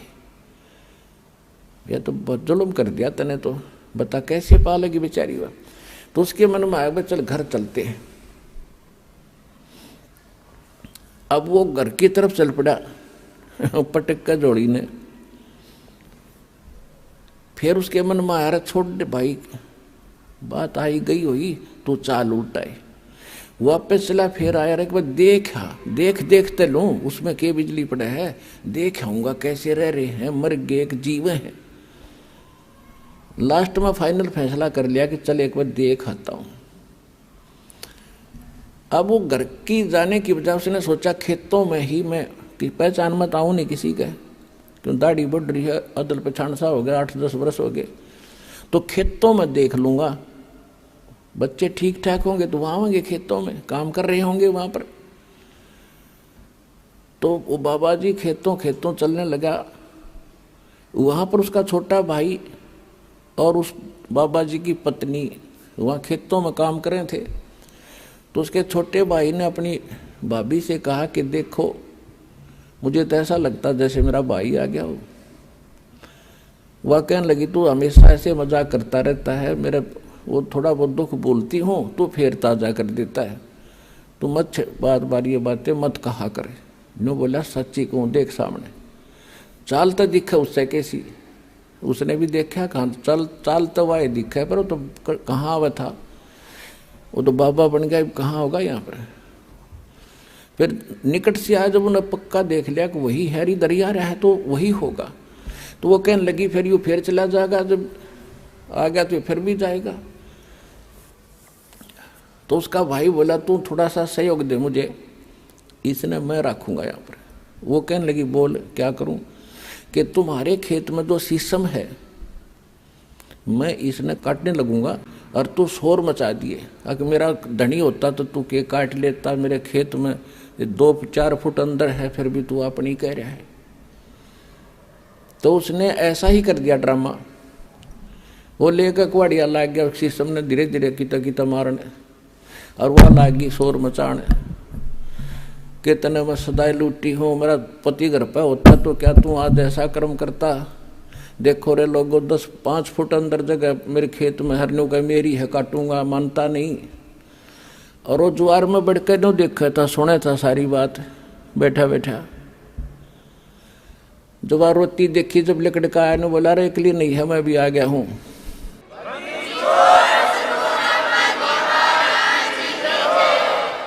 तो उसका भाई बोला भाई तू कौन, तीसरा तेली बीच में, चल हमारे घर की लड़ाई है, बीच में नहीं बढ़ा करते। नो बोला इसकी शीशम वाला हूँ मैं, शीशम वाला। बता गया था घर छोड़ के फिर शीशम वाला बन गया। नो बोला भाई वो तो कौन नहीं, तू मेरा भाई तो नो थोड़ा तेरे बुंडा शकल, तेरी शकल भी पिछाड़ में ना आती, भाग गए थे। तो वहाँ खेतों में कोई नाई था, किसी आड़ी के बाल काटने आ रहा था, वहाँ गया। नो बोला अरे मेरे बाल काट फटाफट, नाश हो गया बात का। बोला भाई क्या हो गया, बोला मैं फलाना हूँ, मेरे भाई ने जुल्म कर रखा, देखो मेरी शीशम काटने लग रहा। और दूसरा आड़ी था, बोला अरे मेरे पीछे काटिए, पहले तो इससे के काट। सुबता हुआ बात या उसके काट कर मुंड कर दिया साफ। आया ने बोला देख ओए हूँ ना, हाँ बोला बहु आजा। भाई सीने का लगा लिया और उड़े बैठ गया, भाई बन गया फिर गरबारी। तो परमात्मा कहते हैं मन के मारे बन गए और बन तज बस्ती माँ, कहे कबीर मैं क्या करूं ये मन तो माने ना। ये मन माने कैसे, जो हमारे शास्त्रों में लिखी विधि है, जो हमारे सदग्रंथों में प्रमाण है, जो भगवान ने आके बताया है, उस विधि से यो मन मानेगा। कैसे मानेगा, डेरे डांडे खुश रहो, ये खुसरे लहे ना मोक्ष, धरु प्रहलाद भी पार हो गए, फिर गृहस्थी में क्या दोष। परमात्मा ने बताया है कि डेरे डांडे अपने घर पर रहो, भक्ति करो, जो विधिवत साधना है। यदि आप घर त्याग कर और ब्रह्मचारी रहकर ही मोक्ष मानते हो तो ये जड़ों का नंबर तो पहले आना चाहिए तुम्हारे से, वो तो सारे पार हो जाए। फिर इसका कहने का तात्पर्य ये नहीं है कि आप दुराचारी हो जाओ। आपने जो है संयमी रहना होता है। दुराचार बहुत बुरी चीज है। और ये भी नहीं कि खुसरे यानी हिजड़े पार ना हो। पुण्यात्माओं, बात बिगड़ी पड़ी है सारी। देखो, किसी कर्म संस्कार से वो खुसरे बन गए, हिजड़े बन गए, और हिजड़े बनने के लिए तो ऋषि महर्षि जंगल में धक्के खाया करते, रोटी छोड़ देते थे। उनका अगर अकल ठिकाने आ जाए तो वो तो जल्दी भक्ति करें। वो भक्ति वो भी कर सकते हैं, वो भी पार हो सकते हैं। और जो गृहस्थी है वो भी पार हो सकते हैं, क्योंकि भक्ति से ही बात बनेगी। वो चाहे ब्रह्मचारी रह के कर लियो और चाहे गृहस्थी रह के कर लियो, सत भक्ति और विधि से ही करनी पड़ेगी जो बता रखी है। कौन सी? नाम उठत नाम बैठत नाम सोवत जागबे, नाम खाते नाम पीत नाम सेती लागबे। किसान खेत में हल जोड़ रहा है या ट्रैक्टर से काम कर रहा है, हल से कर रहा है तो अपना मंत्र करता रहिए। क्यों? मनन तो बकवाद करनी है। ये तो हल बा रहा है तो कोई रागनी गा रहा है या फिल्मी गाने गुनगुना रहा है, तो उन बकवादों को छोड़कर मालिक की वाणी बोले, उस वाणी से और या सुमरण करता रहे, तो उस सुमरण के प्रभाव से जो बीज बोया जा रहा है और उससे जो फल आवेगा और उसको जो खावेगा, उसमें भी वो नेक विचार और भक्ति का अंश जाएगा। वो भी एक दिन भक्ति में लग जाएगा।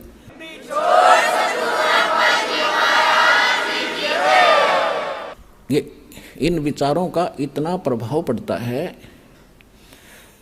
एक संत की एक बहन शिष्या थी, वो उसके घर चला गया। उधर से उसकी शिष्या की बहन आई हुई थी, उसकी लड़की विधवा होगी। एक दो बच्चा था, जवान अवस्था में थी, और उसके कोई भाई था नहीं, उसके दामाद का कोई भाई नहीं था, इकलौता था अपने माता पिता के। तो वो उधर उन 2-3 संत के साथ 2-3 और भगत संत थे। तो उन्होंने जब खाना खाया, रात को सो गए, तो सुबह उस संत को सारी रात ऐसे सपना आया कि हे भगवान, मेरी बेटी विधवा होगी, हे परमात्मा, इसका क्या होगा, आगे कोई रास्ता नहीं, छोटे छोटे बालक हैं, कैसे पालेगी। तो उसने अपनी शिष्या को बुलाया कि बेटी, आज ये खाना किसने बनाया था हमारा?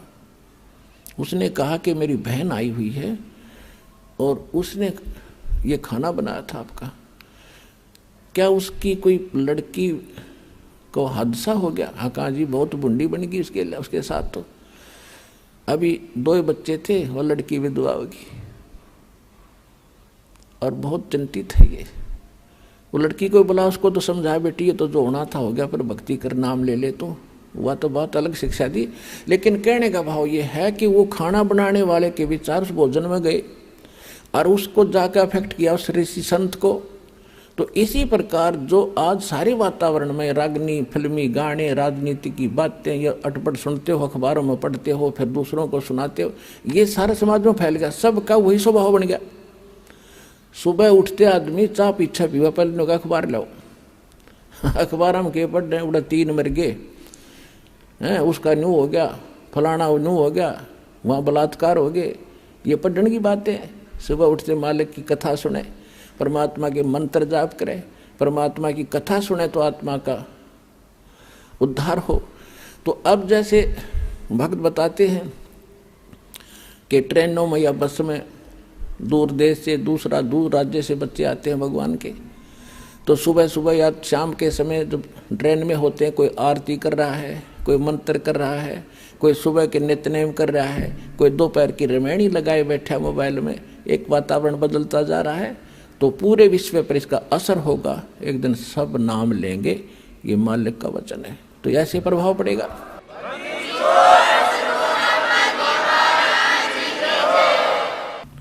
तो अब ये वातावरण ऐसे बदलेगा। परमात्मा की वाणी में बहुत ताकत है और विधिवत वो वाणी प्राप्त होती है, उसी से असर होता है सब। यानी अधिकारी से लेकर जो नाम जाप किए जाते हैं उनको आप भी असर होगा और वातावरण के अंदर भी बहुत प्रभाव पड़ेगा। अब आप देखते हो कितने टीवी चलते हैं सब जगह, ये राजनीति की बातें, फलाना ये ढकड़ा, ये बड़ा इसको तो एक नंबर पर मान रहे हैं। ये एक नंबर पर तो इन टीवी वालों ने भगवान की चर्चा सुनानी चाहिए दिन में कई ताकि आत्मा इंसान की बुद्धि बदले, बुराइयों से दूर हो और संसार में शांति पैदा हो। या तो शांति पैदा कर रखी है। अब फिल्मों में देखते हैं विवाह करते हैं जो इतनी बड़ी बारात दिखाओगे और 1 किलोमीटर तक बाजे बजाने वाले तुर तुर करते, तो आम आदमी की भी वाई वृत्ति होती जा रही है। तो ये सारा काम बिगाड़ दिया इस मीडिया ने गलत प्रचार करके। ये प्रचार करे भगवान का, सुबह उठते सब देखें, किसी टाइम भी टीवी लावे जब मालिक की चर्चा पावे तो एकदम परिवर्तन होगा पूरे विश्व में। ऐसे ये तो होना ही है क्योंकि भगवान ने ये इंस्ट्रूमेंट बनवाए न्यू हैं। ये कितने दिन इनमें दुरुपयोग करेंगे उसका समय आने दो। जनता जागेगी जब इनको कहेंगे भाई ये नहीं, अच्छी बात चलाओ, इसमें बच्चों पर अच्छा असर पड़े, माँ बाप पर भी अच्छा असर पड़े और सारे संसार में एक सद्भावना उत्पन्न हो, तो वो समय तो आएगा। क्योंकि ये बनवाए इसलिए है परमात्मा ने। नहीं 10 साल पहले कितने ना थे, ये 15 साल पहले। अब इसलिए दाता ने इंस्ट्रूमेंट, मोबाइल, इनके अंदर ये मेमोरी कार्ड, इसमें 20-20, 40-40, 100 घंटे के सत्संग सुन लो, डाल लो, नए नए सुनो दिन में मंत्र। न अनपढ़ आदमी सुन लो, कान के ला कर लीड, दूसरे नहीं ना पता चले के बोल रहे के सुने। सफ़र करते हो बस में, कान में लीड लगा ली, मंत्र शुरू कर दिया अपना, ना पड़ोसी ने मेरा के कर रहा है। और कितना लंबा सफ़र हो, मिनटों में जाओगा। और उस समय जब नाम नहीं है तो क्या देखता जाओगा, यूँ क्यों आ गया, वो देखियो देख खड़ा है झांकी में देखे जा। अब भक्ति देखो, भगवान देखो, भक्ति करो, पीछा छूटेगा ऐसे। अब हम आते हैं अपने मूल सत्संग पर। अब जो प्रसंग चल रहा है कि यहाँ इस काल ने हमारे को विवश कर रखा है, जीव के बस का नहीं। अब ब्रह्मा जी के अंदर से एक ऐसी तरंग निकल रही है, ऐसी किरण निकलती है जो प्रत्येक जीव को प्रभावित किए हुए, तो विवश हुआ है वो ऐसा करता। अब जब प्रसंग चल रहा था कि ये परमात्मा कहते हैं वो मोक्ष उस साधना से होगा, वो हठ योग नहीं है। नाम उठत नाम बैठत नाम सोत जागवे, नाम खाते नाम पीते नाम सेती लागवे। ये तो सुख संवेद उस तत्व ज्ञान में भगवान ने बताया कि ऐसे साधना करो। और हमारे वेद बताते हैं, यजुर्वेद अध्याय नंबर 40 के मंत्र 15 में कहा है कि वायु अनिलम अथिदम भस्मांतम अमृतम भस्मांतम शरीरम ओम कर्तु समर कल्वे समर कर्तुम समर। परमात्मा की जो भक्ति है, ओम नाम का सिमरण करो, काम करते करते करो, विशेष कसक के साथ करो और मनुष्य जीवन का मूल उद्देश्य जानकर ओम नाम का जाप करो। और ओम नाम के जाप से जितना मोक्ष होना है वो इस विधि से प्राप्त होगा। और ये सुख संवेद बता रहा है। हठ योग तो किसी वेद में नहीं, गीता में नहीं। तो ये हठ योग कहाँ से लाए? ये मनमुख आचरण है, मनमाना आचरण है, ये मनमुखी साधना है, ये गुरुमुखी नहीं है। तो जब तक हम सतगुरु के द्वारा बताए साधना ज्ञान को नहीं ग्रहण करेंगे तब तक हम ऐसे ही डलेट होते। तो परमात्मा कहते हैं कि तुम परमात्मा की प्रेरणा में जंगल में चले जाते हो, घर छोड़ जाते हो और भूख लगती है, प्यास लगती है, फिर रोटी मांगने फिर घर में और गृहस्थियों के पास आते हो। बता, अकल है तुम्हारे अंदर? अब घर में सारी सुविधाएं हैं, मकान है, झोपड़ी है, छोटा है, बड़ा है, जैसा तेरी किस्मत में, और नाम मिल गया। काम भी कर रोजी रोटी के लिए और भक्ति कर। और जिस काम को पहले आप करने में सारा समय लगा देते थे वो पूरा नहीं होता, बरकत नहीं होती। भगवान की भक्ति में यह शक्ति और है, आपके घर में बरकत करेंगे, आपके शरीर को स्वस्थ करेंगे, आपके आने वाले जो पाप कर्मों के दंड हैं उनको दूर करेंगे, तो आपको निर्मल करके रखेंगे, आपको बरकत भी देंगे और मोक्ष भी इसी विधि से मिलेगा। और भगवान विष्णु जी के अंदर जो एक सतोगुण भर दिया इसने। यही 3 देवता हैं और यही 3 गुण हैं। जैसे मिर्च का गुण बना दिया कि वो तो मुंह फूकेगी और छोंक लगेगा छींक आवेंगी। अब जैसे रसोई में छोंक लगाया जाता है, ये भगवान रहते हैं ऊपर तीनों आप अपने लोकों में, विष्णु विष्णु लोक में, शिव जी शिवलोक में, ब्रह्मा जी ब्रह्मा लोक में। और वहाँ से ही ये 3 लोकों के ऊपर इनके अंदर से निकल रही वो रेंज, वो किरण, वो तरंग हमें प्रभावित कर रही है, तीनों लोकों के प्राणियों को, स्वर्गलोक, पृथ्वीलोक और पाताल लोक।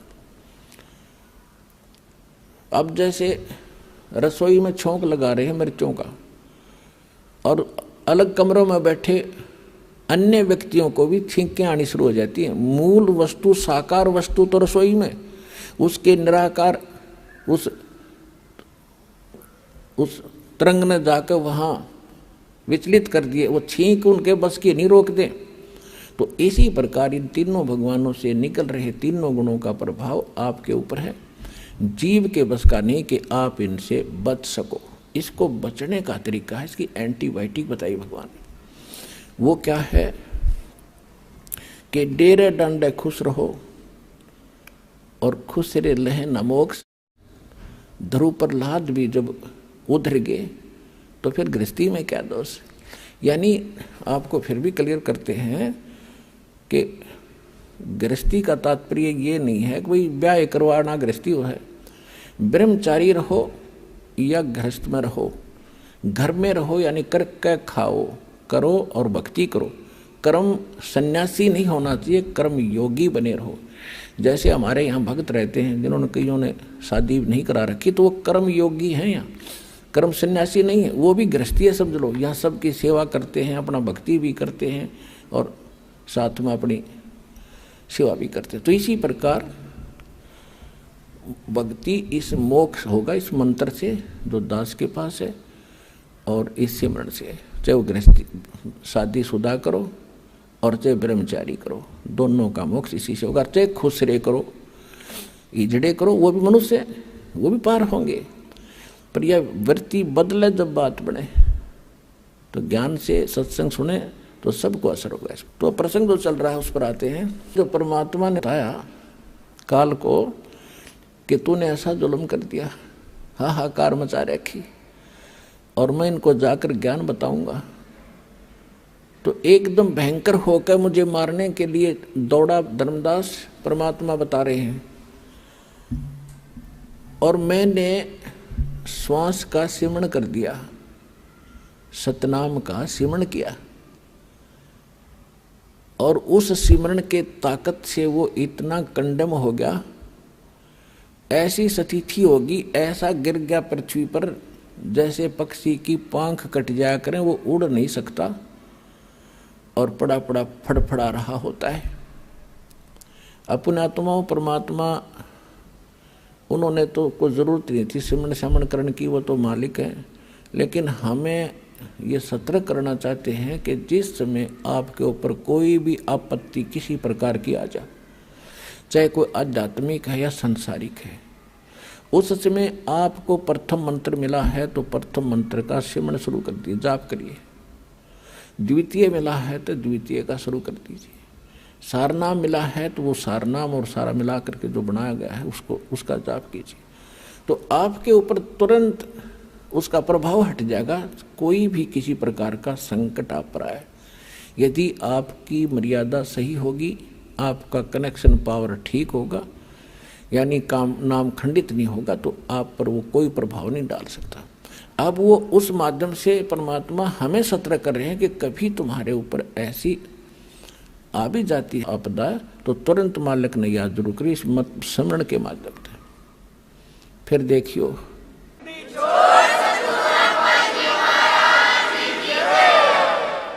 तो उस समय वो ऐसी स्थिति में आगा गिर गया जैसे पक्षी की पांख कट जाया करती हैं। अब उसने देख लिया, काल ने देख लिया कि भाई जोगजीत के पास कोई शक्तिशाली मंत्र है, इसने तो मुझे कंडम कर दिया। तो इसने फिर चापलूसी का सहारा दिया। आप देख लो, यहाँ यथा राजा तथा प्रजा, जिस आयु भगवान है, इसी हमारा सबका नेचर ऐसा ही है। हमारे से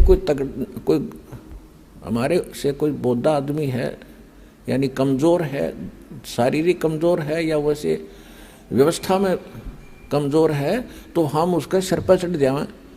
और जब तगड़ा सामने आ जा, उसने हाथ जोड़ा, हाँ जी चौधरी साहब। एक शराबी जावा था, शराब पिए गली में, सामने एक बनिया आ गया, बनिया लाला जी, क्योंकि वो अल्पसंख्यक होते थे गाँव में, एक दो दो चार चार घर होते थे। तो शराबी ने जब देखा उस बनिया को, गाली देने लग गया। गाली देने लग गया तो दूसरा बोला, अरे बोलिए ना लाला जी, शराब पी रहा है। इतने में एक लठ ले रहा था कंधे पर, तगड़ा सा आदमी।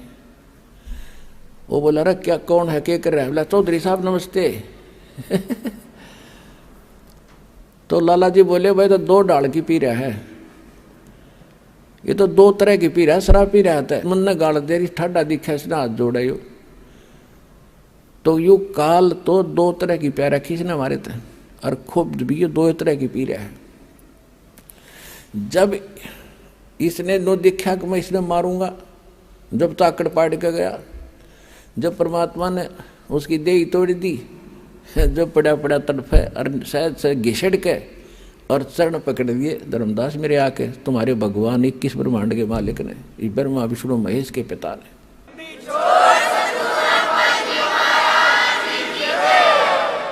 और बुरी तरह रोए, तू मेरा बड़ा भाई, मैं तेरा छोटा भाई, छोटे तो गलतियाँ करा करते हैं, बड़े तो माफ़ी करा करते हैं, आप मुझे क्षमा कर दो, मैंने तो वैसे भाई जान कर आपके साथ लड़कपन कर दिया है, माफ़ कर दो, मैं तो आपको भगवान पिता के समान मानता हूँ, मुझे क्षमा करो।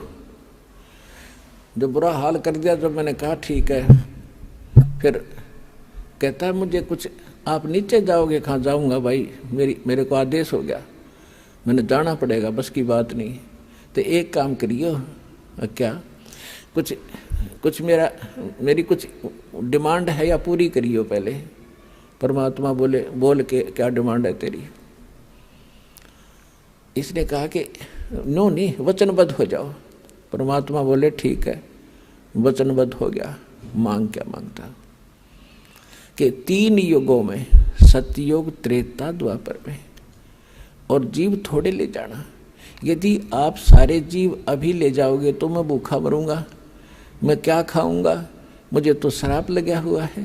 परमात्मा बोले श्राप भी तो तेरी बकवादों से लगा होगा, है तेरे मारने चला टक्या नहीं, ये भी दुखी कर दिया आत्मा। 3 युगों में जीव थोड़े ले जाना, और चौथा युग जब कलयुग आवे, तब तो शरण जीव बहु जावे।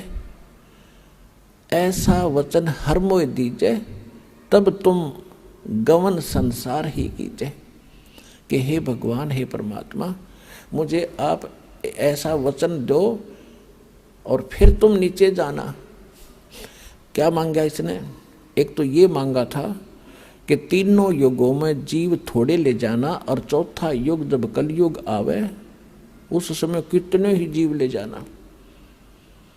और दूसरी प्रार्थना ये की थी कि दाता, आप जोर जबरदस्ती ना करना, अपना ज्ञान सुना के, और जो आपके ज्ञान को स्वीकार करे हृदय से, वो आपका हो और शेष मेरे रहें। तो परमात्मा को पता था कि ज्ञान इनको हो जाएगा, फिर यहाँ रहेंगे कैसे, ज्ञानत कराऊंगा इनको जाकर चौथे युग में। तो परमात्मा ने कहा ठीक है, यह भी मान ली तेरी प्रार्थना। फिर क्या कहा कि त्रेता युग में मेरा एक अंश जाएगा, रामचंद्र नाम होगा, राजा दशरथ के घर जन्म होगा, और उसके प्रारब्ध में ऐसा लिखा हुआ है कि उसकी पत्नी को एक राक्षस उठाएगा, लंका में ले जाएगा, और उस समय उससे छुड़वाने के लिए उसको पुल की आवश्यकता पड़ेगी समुद्र पार करने के लिए। आपके बिना ये काम दाता कोई नहीं कर सकता, या दया करियो। परमात्मा को पता था कि यह आत्मा तो मेरी है, रामचंद्र भी यूँ तो ठेकेदार बन रहा है। अपने आत्माओं जैसे आपका कोई पुत्र या पुत्री है और कोई रोगी है आज के दिन किसी कारण से, मान ले देखो सत्संग ये ऐसा सत्संग है इसमें सारे पॉइंटों पर हिंट देने पड़ते हैं, हर तरह के भगत होते हैं। अब जैसे यहाँ अधिकतर रोगी आते हैं, क्यों काल ने सत्यानाश कर दिया, भक्ति खत्म करवा दी, पिछले पुण्य खत्म हो लिए, आगे भक्ति इनके पास थी नहीं, माथा टेक टेक उन चौराहे वाली माताओं पे बैठा लिया। अब सब रोगी हो गए, किसी को कोई हानि है, कोई मेंटली डिस्टर्ब है, किसी को कैंसर है, किसी को हाहाकार माचरी। तो भक्ति की शक्ति बिना ये शरीर चलेगा कैसे, ये मट्टी है। तो अब जैसे यहाँ आते हैं और कति लास्ट स्टेज पर मृत्यु के निकट है, यदि सच्ची श्रद्धा से सच्चे दिल से समर्पित होकर भक्ति करेंगे तो कति ठीक करेगा, गारंटीड बात है, स्वस्थ होंगे यदि नीत भक्ति की होगी तय।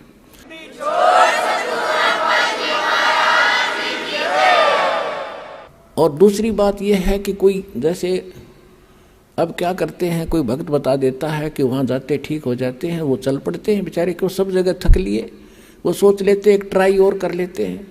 तो ट्राई करने आने वाले को यहाँ राहत नहीं मिलेगी। हाँ, यहाँ समर्पित होकर ज्ञान सुन का आवे और चलो ट्राई करने आ भी गया तो हमारे नियमों का फॉलो करे जो हम यह बताते हैं। फिर देखना रोज चांदना देगा परमात्मा, जैसे दीपक में तेल डाल दिया जाता है, ऐसे राहत मिलेगी आपको। यहाँ भगवान है, समर्थ सर्वशक्तिमान कबीर साहब की शक्ति है यहाँ पर।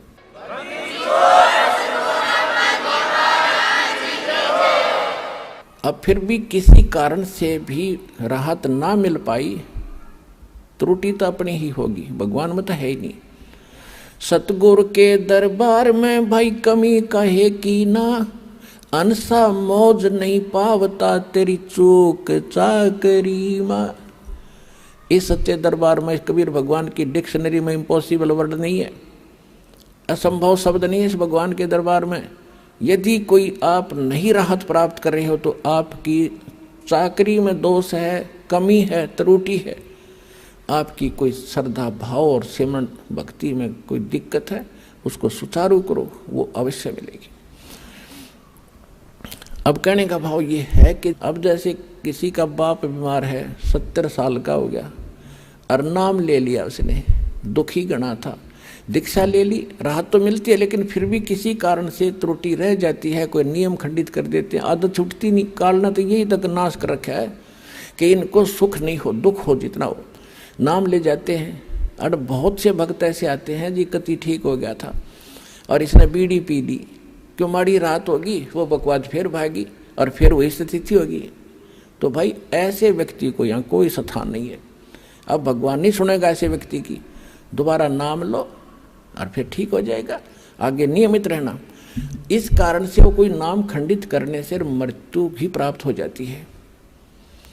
अब हम तो रो रहे हैं कि हे भगवान यू क्यों मर गया, क्योंकि हमारा पिता था या हमारा पुत्र था, हम तो एक सुख के ठेकेदार बने। वो तो आत्मा तो उस परमात्मा की थी, उस परमात्मा की आत्मा है और उसको नाम दे दिया तो उसको मनुष्य जीवन मिलेगा। इस नाम का एक बार भी जाप करके जो दास प्रथम मंत्र देता, और यदि शरीर छूट गया तो मनुष्य जीवन गारंटीड है, भक्ति मिलेगी।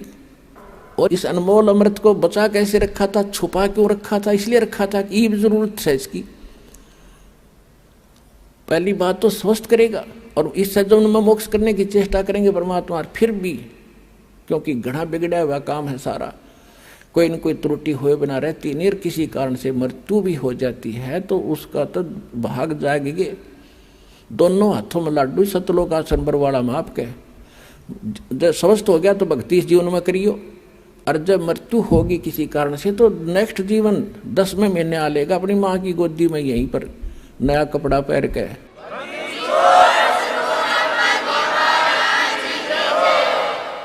ये तो असंख्यों शरीर जाली है हमारे, ये तो एक कपड़ा बदलना है। और पुण्यात्माओं जब आपको ज्ञान होगा ना इस बात का, जैसे आपका धोती कुर्ता पजामा फट गया और आपके बक्स में आपकी टैची में अर्का चादर है नया, तो क्या करोगे, न फेंकोगे बाहर और काचा काट के तुरंत पहनोगे। तो ये जो शरीर है यो तो एक कपड़ा है, अगर ये खराब हो गया तो इस मंत्र से मोक्ष से पहले भी अगर खराब हो जाता है तो नया तैयार रखे आपका टैची में, पैर के तुरंत आ लोगे यहीं पर और पार हो जाओगे। इसको ज्ञान समझना, ये कोई डूम बाट के गीत नहीं, कोई रागनी बनानिया की रागनी नहीं, ये कोई फिल्मी लोगों की बनाई हुई दंत कथा स्टोरी नहीं, ये परमात्मा का दिया अध्यात्म ज्ञान है और इसको 100% सत्य है और आप भी इसको सत्य मानना। तो जो प्रसंग चल रहा था हम उसी पर आते हैं। तो इस काल ने ठेका ले रखा है, ये भी हम इसके हो गए और हैं हम सभी आत्मा परमात्मा की। तो उसने ये प्रार्थना की थी कि मेरा पुत्र जाएगा विष्णु रामचंद्र रूप में, और वहाँ पुल की जरूरत पड़ेगी जब रावण सीता ने ठावेगा, आप दया करियो। परमात्मा बोले कोई बात ना, क्योंकि परमात्मा ने पता था को यू ना कहे तभी मैंने जाना पड़ा, क्योंकि बच्चा तो मेरा ही है। कहीं भी कोई दुख आत्मा है तो दाता रो तो वही रहा आपके लिए। कबीर साहब कहते हैं मैं रोए तू सृष्टि को, और ये सृष्टि रोए मोहे, और गरीबदास इस वियोग को समझ नहीं सकता कोई, क्योंकि गरीबदास जी को भी परमात्मा सतलोक लेकर गए थे, फिर वापस छोड़ा था। तो उनको समझा रहे हैं कि मैं इनको रो रहा हूँ गरीबदास, कि तुम मेरे बच्चे हो, मेरी भक्ति करो, तुम्हें यहाँ भी सुख दूंगा और सतलोक ले चलूंगा जहाँ तुम सदा सुखी रहोगे, मृत्यु नहीं होगी तुम्हारी। और ये मुझे खोज रहे हैं भगवान है संकट मोचन, संकट मोचन है। बता हनुमान जी ने संकट मोचन मान्या करते हम होते। ये भगत क्या था बोला, वो तो उसके पास तो कोई विभाग भी ना था, उसने पूजा करते है। ये ब्रह्मा विष्णु महेश चलो एक के विभाग के मंत्री तो हैं। तो हनुमान तो एक भगत था, और भगत की एक भगत भक्ति करे उससे कुछ मांग गए। एक कलरक से और दूसरा कलरक को याचना करे कि मैंने तू मुझे तो वो बना दे प्रेसिडेंट, वो कैसे बना देगा। तो कहने का भाव ये है कि हम भक्ति गलत कर रहे थे, तो परमात्मा ने को मालूम था कि ये दुखी होंगे तो या तो दुख तो मुझे ही होगा। तो परमात्मा कहा करते कि मैं हूँ वो संकट मोचन और सारा सुख देने वाला, पर हम उसको मान नहीं पाए क्योंकि हमने उसके पहचान नहीं थी, चिन्ह नहीं थे हमारे पास, उसको पहचानने का कोई पैमाना नहीं था। अब दास ने पहले आपको पैमाना दिया कि जिन ग्रंथों को आप सत्य मानते हो उनमें भगवान की डेफिनेशन यह बता रखी है। और ये किस पर खरी होती है, ये उस पर खरी होती है जो काशी में धानक रूप में रहा करता कबीर जुलाहा। वो सर्वशक्तिमान है, सारी सृष्टि का रचनहार है, वो आपका और हमारा पिता है, वो हमें मोक्ष देगा, सुख देगा।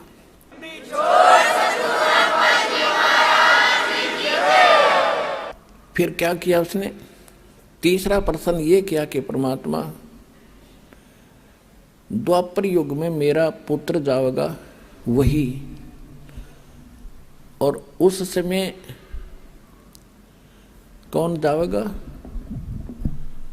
श्री कृष्ण यानी विष्णु जाएगा, और वहाँ एक मंदिर बनवाना चाहेगा अपना जगन्नाथ के नाम पे, और उस जगन्नाथ के मंदिर को समुद्र नहीं बनने देगा। क्यों नहीं बनने देगा, उसका आगे कारण बताएंगे। तो उसको आप बचाना। परमात्मा बोले तथास्तु, और बोल के मांगे। तब काल ने कहा था अब जब उसके सारे मांग पूरी होगी, और तब फिर बदल गया, आंखें खड़ा हो गया। अक्षमा भगवान ने कर दिया था, ठीक है तो अक्षमा कर दिया, वह शक्ति उस पर असर कर नहीं रही थी। वो खड़ा हो गया, खड़ा होकर न्यू कहता जाओ जोग जीत संसारा। न्यू बोला चौथे युग में ऐसा कर दूंगा इन प्राणियों को, ये भक्ति योग नहीं छोड़ूंगा, और ना जाने कितने इनके विभाग कर दूंगा, अलग अलग मजहब धर्म बना दूंगा, अपने दूत भेज के इनको गलत ज्ञान से रंगवा दूंगा। और एक और प्रार्थना की थी कि पहले मेरे अंश जावें, पहले मेरे दूत जा मेरे प्रचारक जावे और पीछे अपना बेसिक भेज दियो। अब वो सियाणा बनया था कदे इनका पहले चला था, सारी ये बात बता दे, मेरे वाले की कोई सुने को नहीं। परमात्मा ने पता था कि ये इतने भले ना है कि मेरे वाले की जल्दी से मान लेंगे तो कहा था ठीक है पहले तेरे चले जाएंगे, खूब या भी तेरे को छूट दे दी। फिर ने बोला जाओ जोग जीत संसारा, जीव न माने कहा तुम्हारा। क्या कहा कि अब मैं क्या करूँगा, अपने दूतों के माध्यम से अपने संत भेज के और सबको उल्टा पाठ पढ़वा दूंगा, गलत ज्ञान प्रचार करवाऊंगा, देवल मंदिर तीर्थ पत्थर पुजवान में इन्हें दृढ़ कर दूंगा। और ये जब तुम्हारा आएगा पीछे से कोई हंस, तो परमात्मा ने कहा था कि चौथा युग जब कलयुग आवे तब हम अपना अंश पठावें, तब मैं अपना एक अंश अपना दास भेजूंगा। तब काल ने कहा था कि बेशक भेज देना, उस समय तेरे उस दास की, तेरे भेजे हुए संदेश वाहक की कोई नहीं सुनेगा और मेरे वकील बनेंगे। इतना अज्ञान से ठोक दूंगा उनको कि मेरी ओर हो करके तेरे साथ वाद विवाद करेंगे वो, और एक नहीं मानेगा। और बेशक आज ही कलयुग कहा था कि जाओ जोग जीत संसारा, जीव न माने कहा तुम्हारा, जीव तुम्हारा कहा न माने, हमारी ओढ़ हो, हमारी ओढ़ होकर बात बखाने, यानी वाद विवाद करेंगे तुम्हारे साथ। तो परमात्मा ने कहा था कि आप अपना काम करियो, अरे हम अपना करेंगे। परमात्मा को पता था। धर्मदास जी ने कहा कि दाता हे भगवान, आपने इतनी छूट क्यों दे दी उसको। लाला जी थे ये धर्मदास जी, माइंड घना यूज करा उसने। हे परमात्मा, अरे 3 युग क्यों दे दिया, इसे ये तो नाश कर दिया इसने मारा है, इसके ऊपर पार पड़ेगी भगवान। परमात्मा बोले भाई बात सुन, यदि तुम मान जाते मेरी बात, मैं तो सतयुग से पीछे पड़ रहा हूँ तुम्हारे। सतयुग में भी आता हूँ, ज्ञान सुनाता हूँ, भक्ति थोड़ी बहुत प्रवेश करता हूँ, तुम सुनते ही नहीं क्योंकि उस समय तुम सभी सुखी होते हो। और जैसे सतयुग त्रेता द्वापर में ये अच्छी आत्माओं के जन्म होते हैं, फिर धीरे धीरे उनकी पुण्य खत्म होते चले जाते हैं। अपन आत्मा जो अध्यात्म ज्ञान इतना है कि इसको समझाने में भी बहुत समय लगता है। समझने में तो बहुत टाइम लगेगा, क्योंकि आप तो पहली बार सुन रहे हो। जो पुराने भक्त हैं वो तो शीघ्र समझ जाते हैं, उनके लिए भी एक बहुत इंटरेस्टिंग और नया नया ज्ञान भी और भी होता है साथ में। तो इसमें जो बहुत से प्रकरण होते हैं कि जैसे अब ये तीसरा युग, अब ये है कलयुग की पिछली पीढ़ी, अब इस समय ये सब मंत्र सार्वजनिक कर दिए और सब पार होंगे जो नियम में रहेंगे। तो ये भगवान का वचन है, पूरा विश्व पार होगा। और लास्ट में जब भक्ति मतलब कुछ रह जाएंगे नहीं पार हुए, तो वो भी लाखों करोड़ों की संख्या, अरबों की संख्या होगी जो नाम ले लेंगे, मोक्ष नहीं कर पाओगे, क्योंकि उनमें ऐसा परिवर्तन हो जाता है, कुछ करनी में फर्क पड़ जाता है। तो उनको उनके पास ये भक्ति धन तो जो का तू होगा, लेकिन पार ना हुए तो ये काल पकड़ेगा, इन्हें ऊपर ले जाएगा, ब्रह्मलोक में रखेगा या पूंजी समेत वो वहाँ रखेगा। तो जब वहाँ समाप्त हो जाएंगे, उसके पुण्य खत्म होंगे, फिर पृथ्वी पर पटकेगा उनको सतयुग में। अब मेन पुण्य तो वहाँ खत्म कर दिए, फिर भी बहुत से पुण्य उनके होते हैं जो मनुष्य शरीर में ही मिलते हैं। एवरेज में एक रेशो है, उतनी रेशो के पुण्य वहाँ देने ही पड़ते हैं। तो सतयुग में यही प्राणी जो आज इस ज्ञान से भक्ति युक्त होकर के रह जाएंगे, भक्ति धन युक्त होकर रह जाएंगे, वो फिर महास्वर्ग में होंगे, वही फिर पुनर्जन्म होगा, सतयुग में शुरू होंगे। वे आप कोई आज के नहीं हो। कहते हैं जो जन मेरी शरण है ताका हूँ मैं दास, और गेल गेल लाग्या फिरूं जब तक धरती आकाश। आपके पीछे भटक रहा भगवान, पर आपने काल की भांग पी रखी है यहाँ की, और यह छूटती नहीं। कबीर ये माया अटपटी, सब गट आन अड़ी, किस किस न समझाऊं या को है भांग पड़ी। परमात्मा आपके लिए भटक रहे हैं। अब क्या कहते हैं कि सतयुग में इनका जन्म होता है, और ये भक्ति सभी ये काल की करते हैं, ये ज्ञान यहाँ दे ही रखा है, तो सभी भक्ति भी करते हैं और सुख भी हो रहे, क्योंकि वो सुख तो हो रहे थे उनके प्रारब्ध के पुण्यों के कारण, और वो मान बैठे थे कि हम जो भक्ति कर रहे हैं इससे ये चमत्कार हो रहे हैं। फिर वही आत्मा त्रेता में आ गई। त्रेता में फिर उनके और उनसे सतयुग से कम पुण्य कर्म रह जाते हैं, फिर द्वापर में, और त्रेता इस कलयुग में तक कति कंडेम हो लिया आपके पुण्य रहे नहीं। अब भक्ति वही आप कर रहे हो, आज भी कर रहे हो, अब क्यों ना लाभ होता उनसे? 3 युगों से करते आ रहे, वो ठाठ होते दिखाई देते उनके, क्योंकि वो आपके प्रारब्ध के पुण्य ही फल रहे थे, इस भक्ति से आपको कोई लाभ नहीं हो रहा था। अगर वही भक्ति आज कर रहे हो, रामकृष्ण वही है, आप भी वही हो, और वो गीता और वेद है 5000 वर्ष से, तो ये है गीता तो। और आज क्या हालत होगी हमारी, साधना करते भी हैं फिर भी दुर्गति।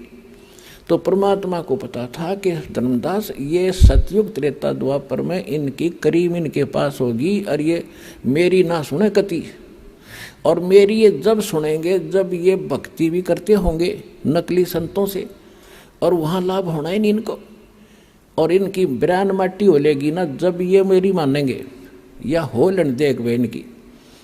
तो आज वह बिरान माटी हम की हो चुकी है, और अब हम भगवान पहचानेंगे। और जब ये मेरे पास आवेंगे और मेरे दास के पास आएंगे और आशीर्वाद पाएंगे या भक्ति करेंगे, इनको फिर उबार लूँगा और पार कर दूँगा। तो इसलिए ये समय मालिक ने नो सिलेक्ट कराया था।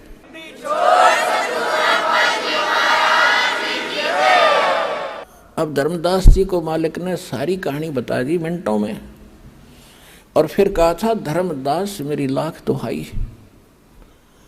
ये मूल ज्ञान जो मैंने तेरे को बता दिया, और ये मूल मंत्र, ये सार शब्द ये कहीं बाहर ना जाए, ये सार शब्द बाहर जो पढ़ी, ये मूल ज्ञान 2 जगह 2 वाणी बोल रखे हैं।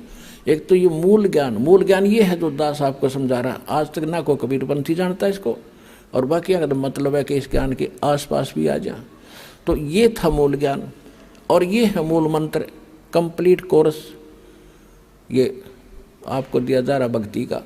तो इसके विषय में कहा था धर्मदास मेरी लाख दुहाई, और ये मूल ज्ञान कई बार न जाए। मूल ज्ञान बाहर जो पढ़ी या बिचली पीढ़ी हंसनी तरी, ये वो बिचली पीढ़ी का समय है जो आज आपको सुअवसर प्राप्त है।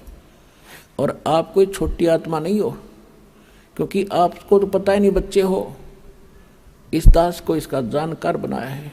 आप असंख्य युगों से मालिक के चरणों में लगे आ रहे हो, भक्ति करते आ रहे हो, लेकिन फिसल जाते हो यहीं पर, पार हो गए होते हो तो यहाँ क्या धक्के खाते हम।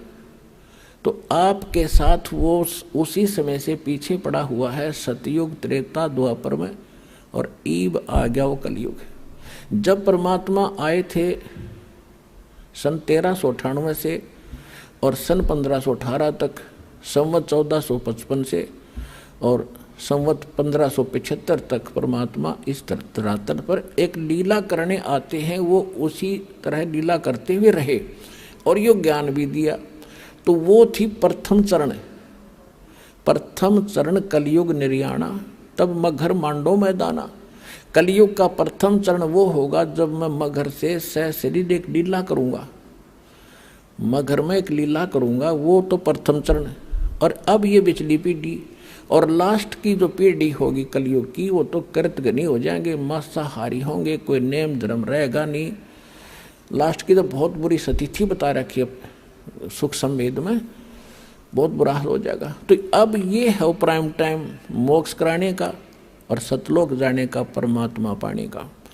और इस समय में आपको मानव शरीर और सतलोक आश्रम बरवाला जिला हिसार में आपका आना हो गया। पुणात्माओं, आज चाहे कोई ज्ञान से आ गया और चाहे कोई दुखी होकर आ गया यहाँ पर, जो आज कोई संकट निवारण के लिए आया है, तो वो संकट आपके लिए वरदान सिद्ध हो गया, और इससे आपका संकट भी दूर होगा और आपकी मुक्ति भी होगी। ये गिर पड़े रहे शरण में। तो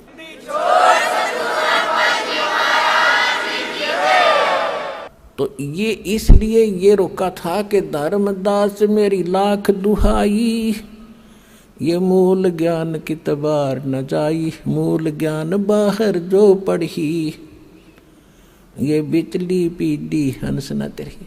ऐसे ही परमात्मा मिले थे आदरणीय मुल्कदास जी को, आदरणीय दादू साहब जी को, आदरणीय नानक साहिब जी को, आदरणीय गरीबदास गांव छुरानी जिला जज्जर हरियाणा वाले को, आदरणीय घीसा दास साहिब जी गांव खेखड़ा जिला बागपत और उत्तर प्रदेश वाले को, आदरणीय स्वामी रामानंद जी काशी वाले को, और इन सब को प्रतिज्ञा कसम दिवा दी थी कि भाई अभी इस नाम को और इस ज्ञान को लिख दो चौपाई। अब चौपाइयों में क्यों लिखा?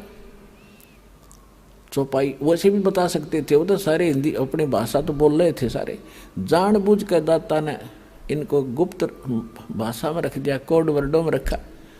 दास को अबू दीदी के इन रहस्यों को खोलो और आपके रूबरू कर दिया। तो इनसे सबसे कह दिया था कि अभी इसको सार्वजनिक ना करो, और तुम उनको सतलोक लेकर गए जहाँ परमात्मा स्वयं रहते हैं, जहाँ हम रहा करते थे, जहाँ जाने के बाद फिर कभी लौट कर संसार में नहीं आते। गीता अध्याय नंबर 15 के श्लोक नंबर 1 से लेकर 4 में गीता ज्ञानदाता कहता है कि अर्जुन, उस परमेश्वर की जानकारी मेरे पास बिल्कुल नहीं है, मैं कंप्लीट नहीं बता सकता। और तत्वदर्शी संत की पहचान बताई है कि ऊपर को जड़ और नीचे को तीनों गुण रूपी शाखा वाले संसार रूपी वृक्ष के सभी भागों को जो बता देगा वो तत्वदर्शी संत होगा। ये पहचान प्रथम पहचान है उसकी कि वो तत्वदर्शी संत होगा जो संसार रूपी उल्टे लटके हुए वृक्ष के सभी विभाग बता देगा। उसके बाद फिर कहते हैं उस तत्वदर्शी संत की प्राप्ति के उपरांत परमेश्वर के उस परम पद की खोज करनी चाहिए, जहाँ जाने के बाद साधक फिर लौटकर कभी संसार में नहीं आते, और केवल उसकी भक्ति करो जिसने संसार रूपी वृक्ष की रचना की है, ने सारे ब्रह्मांडों की रचना की है, सारे संसार की रचना की। तो वो गीता ज्ञान दाता से अन्य है कोई रचनहार भी, और वो जिसकी पूजा करनी चाहिए। और अपनी सतिथि गीता ज्ञानदाता बताता है दूसरे अध्याय के 12वें श्लोक में, चौथे अध्याय के 5 और 9 श्लोक में, और 10वें अध्याय के दूसरे श्लोक में कि अर्जुन तेरे और मेरे बहुत जन्म हो चुके हैं, तू नहीं जानता मैं जानता। तो जिसकी जो आपस जन्म मृत्यु में है उसकी पूज के पुजारी भी वही सतिथि होगी। गीता अध्याय नंबर 15 के श्लोक नंबर 16 और 17 में 2 पुरुष बताए, जहाँ से स्टार्ट किया था सत्संग अब वहीं फिनिश कर रहे हैं, अंत कर रहे हैं। 16 और 17 में 2 पुरुष बताए थे, सरपुरुष और अक्षर पुरुष। सरपुरुष ये आप है, अक्षर पुरुष एक सात्संग ब्रह्मांड का स्वामी है, और सरपुरुष गीता ज्ञानदाता। इसमें लिखा कि इन दोनों पुरुषों के अंतर्गत ये भी नाशवान, इनके अंतर्गत जितने प्राणी हैं वो भी नाशवान। जीवात्मा तक कुत्ते के देखी बिना मरती वो अलग विषय है। इसलिए बता 15वें अध्याय के 17वें श्लोक में कि वो परमात्मा तो कोई और है इनसे हटकर, और वही सबका पालक है। वही वास्तव में परमात्मा कहा जाता है जो सदा सुखी करे, दुख नहीं देता। तो गीता अध्याय नंबर 18 के श्लोक नंबर 62 में भी स्पष्ट किया है कि अर्जुन तू सर्वभाव से उस परमेश्वर की शरण में जा, उसकी कृपा से ही तू परम शांति को और सनातन परम धाम को प्राप्त होगा। तो यहाँ वो सतिथि है बताई है कि गीता अध्याय नंबर 15 के श्लोक नंबर 4 में कि उस परमेश्वर की भक्ति कर तत्वदर्शी संत की प्राप्ति के उपरांत परमेश्वर के उस परम पद की खोज करनी चाहिए, जहाँ जाने के बाद साधक फिर लौट कर संसार में कभी नहीं आते। तो वो स्थान प्राप्ति के लिए तो वहाँ इन सभी महापुरुषों को लेकर गए, इन जिनके शुभ नाम दास आप अभी बता रहा था, इन महापुरुषों को सबको ले गए और वहाँ ले जाकर फिर वापस छोड़ा। फिर इन्होंने जाकर पता किया कि ये बैठा भगवान काशी में धाणक आदरणीय नानक साहिब जी समकालीन थे परमेश्वर कबीर जी के, और उनको सचखंड लेकर गए बेई नदी से और उनको बताया कि ये है आपका स्थान ठीक ठिकाना। और फिर उन्होंने सभी बात जाते हुए कहते भगवान हमें यहीं रख लो। तो परमेश्वर ने कहा कि नहीं, वापस जाओ, मेरे गवाह बनो और भक्ति करके वापस आ सकते हो, नो जोर जबरदस्ती नहीं कर सकता, मेरा वचन है। तो जब वापस आए तो फिर उन परमात्मा ने बताया नानक साहब जी को कि मैं काशी में एक जुल्हा बन के रहता हूँ, वहाँ जुल्हे का काम करता हूँ, वहाँ आ जाना, सतनाम दूंगा। तो नानक साहब जी तीसरे दिन जब होश में आए, सतलोक से वापस आए, नौकरी त्याग, प्रथम यात्रा, प्रथम उदासी बनारस की काशी की, और वहाँ जा देखा खड्डी में बैठा कपड़े बुनता हुआ वही परमात्मा सृजनहार सतलोक का मालिक।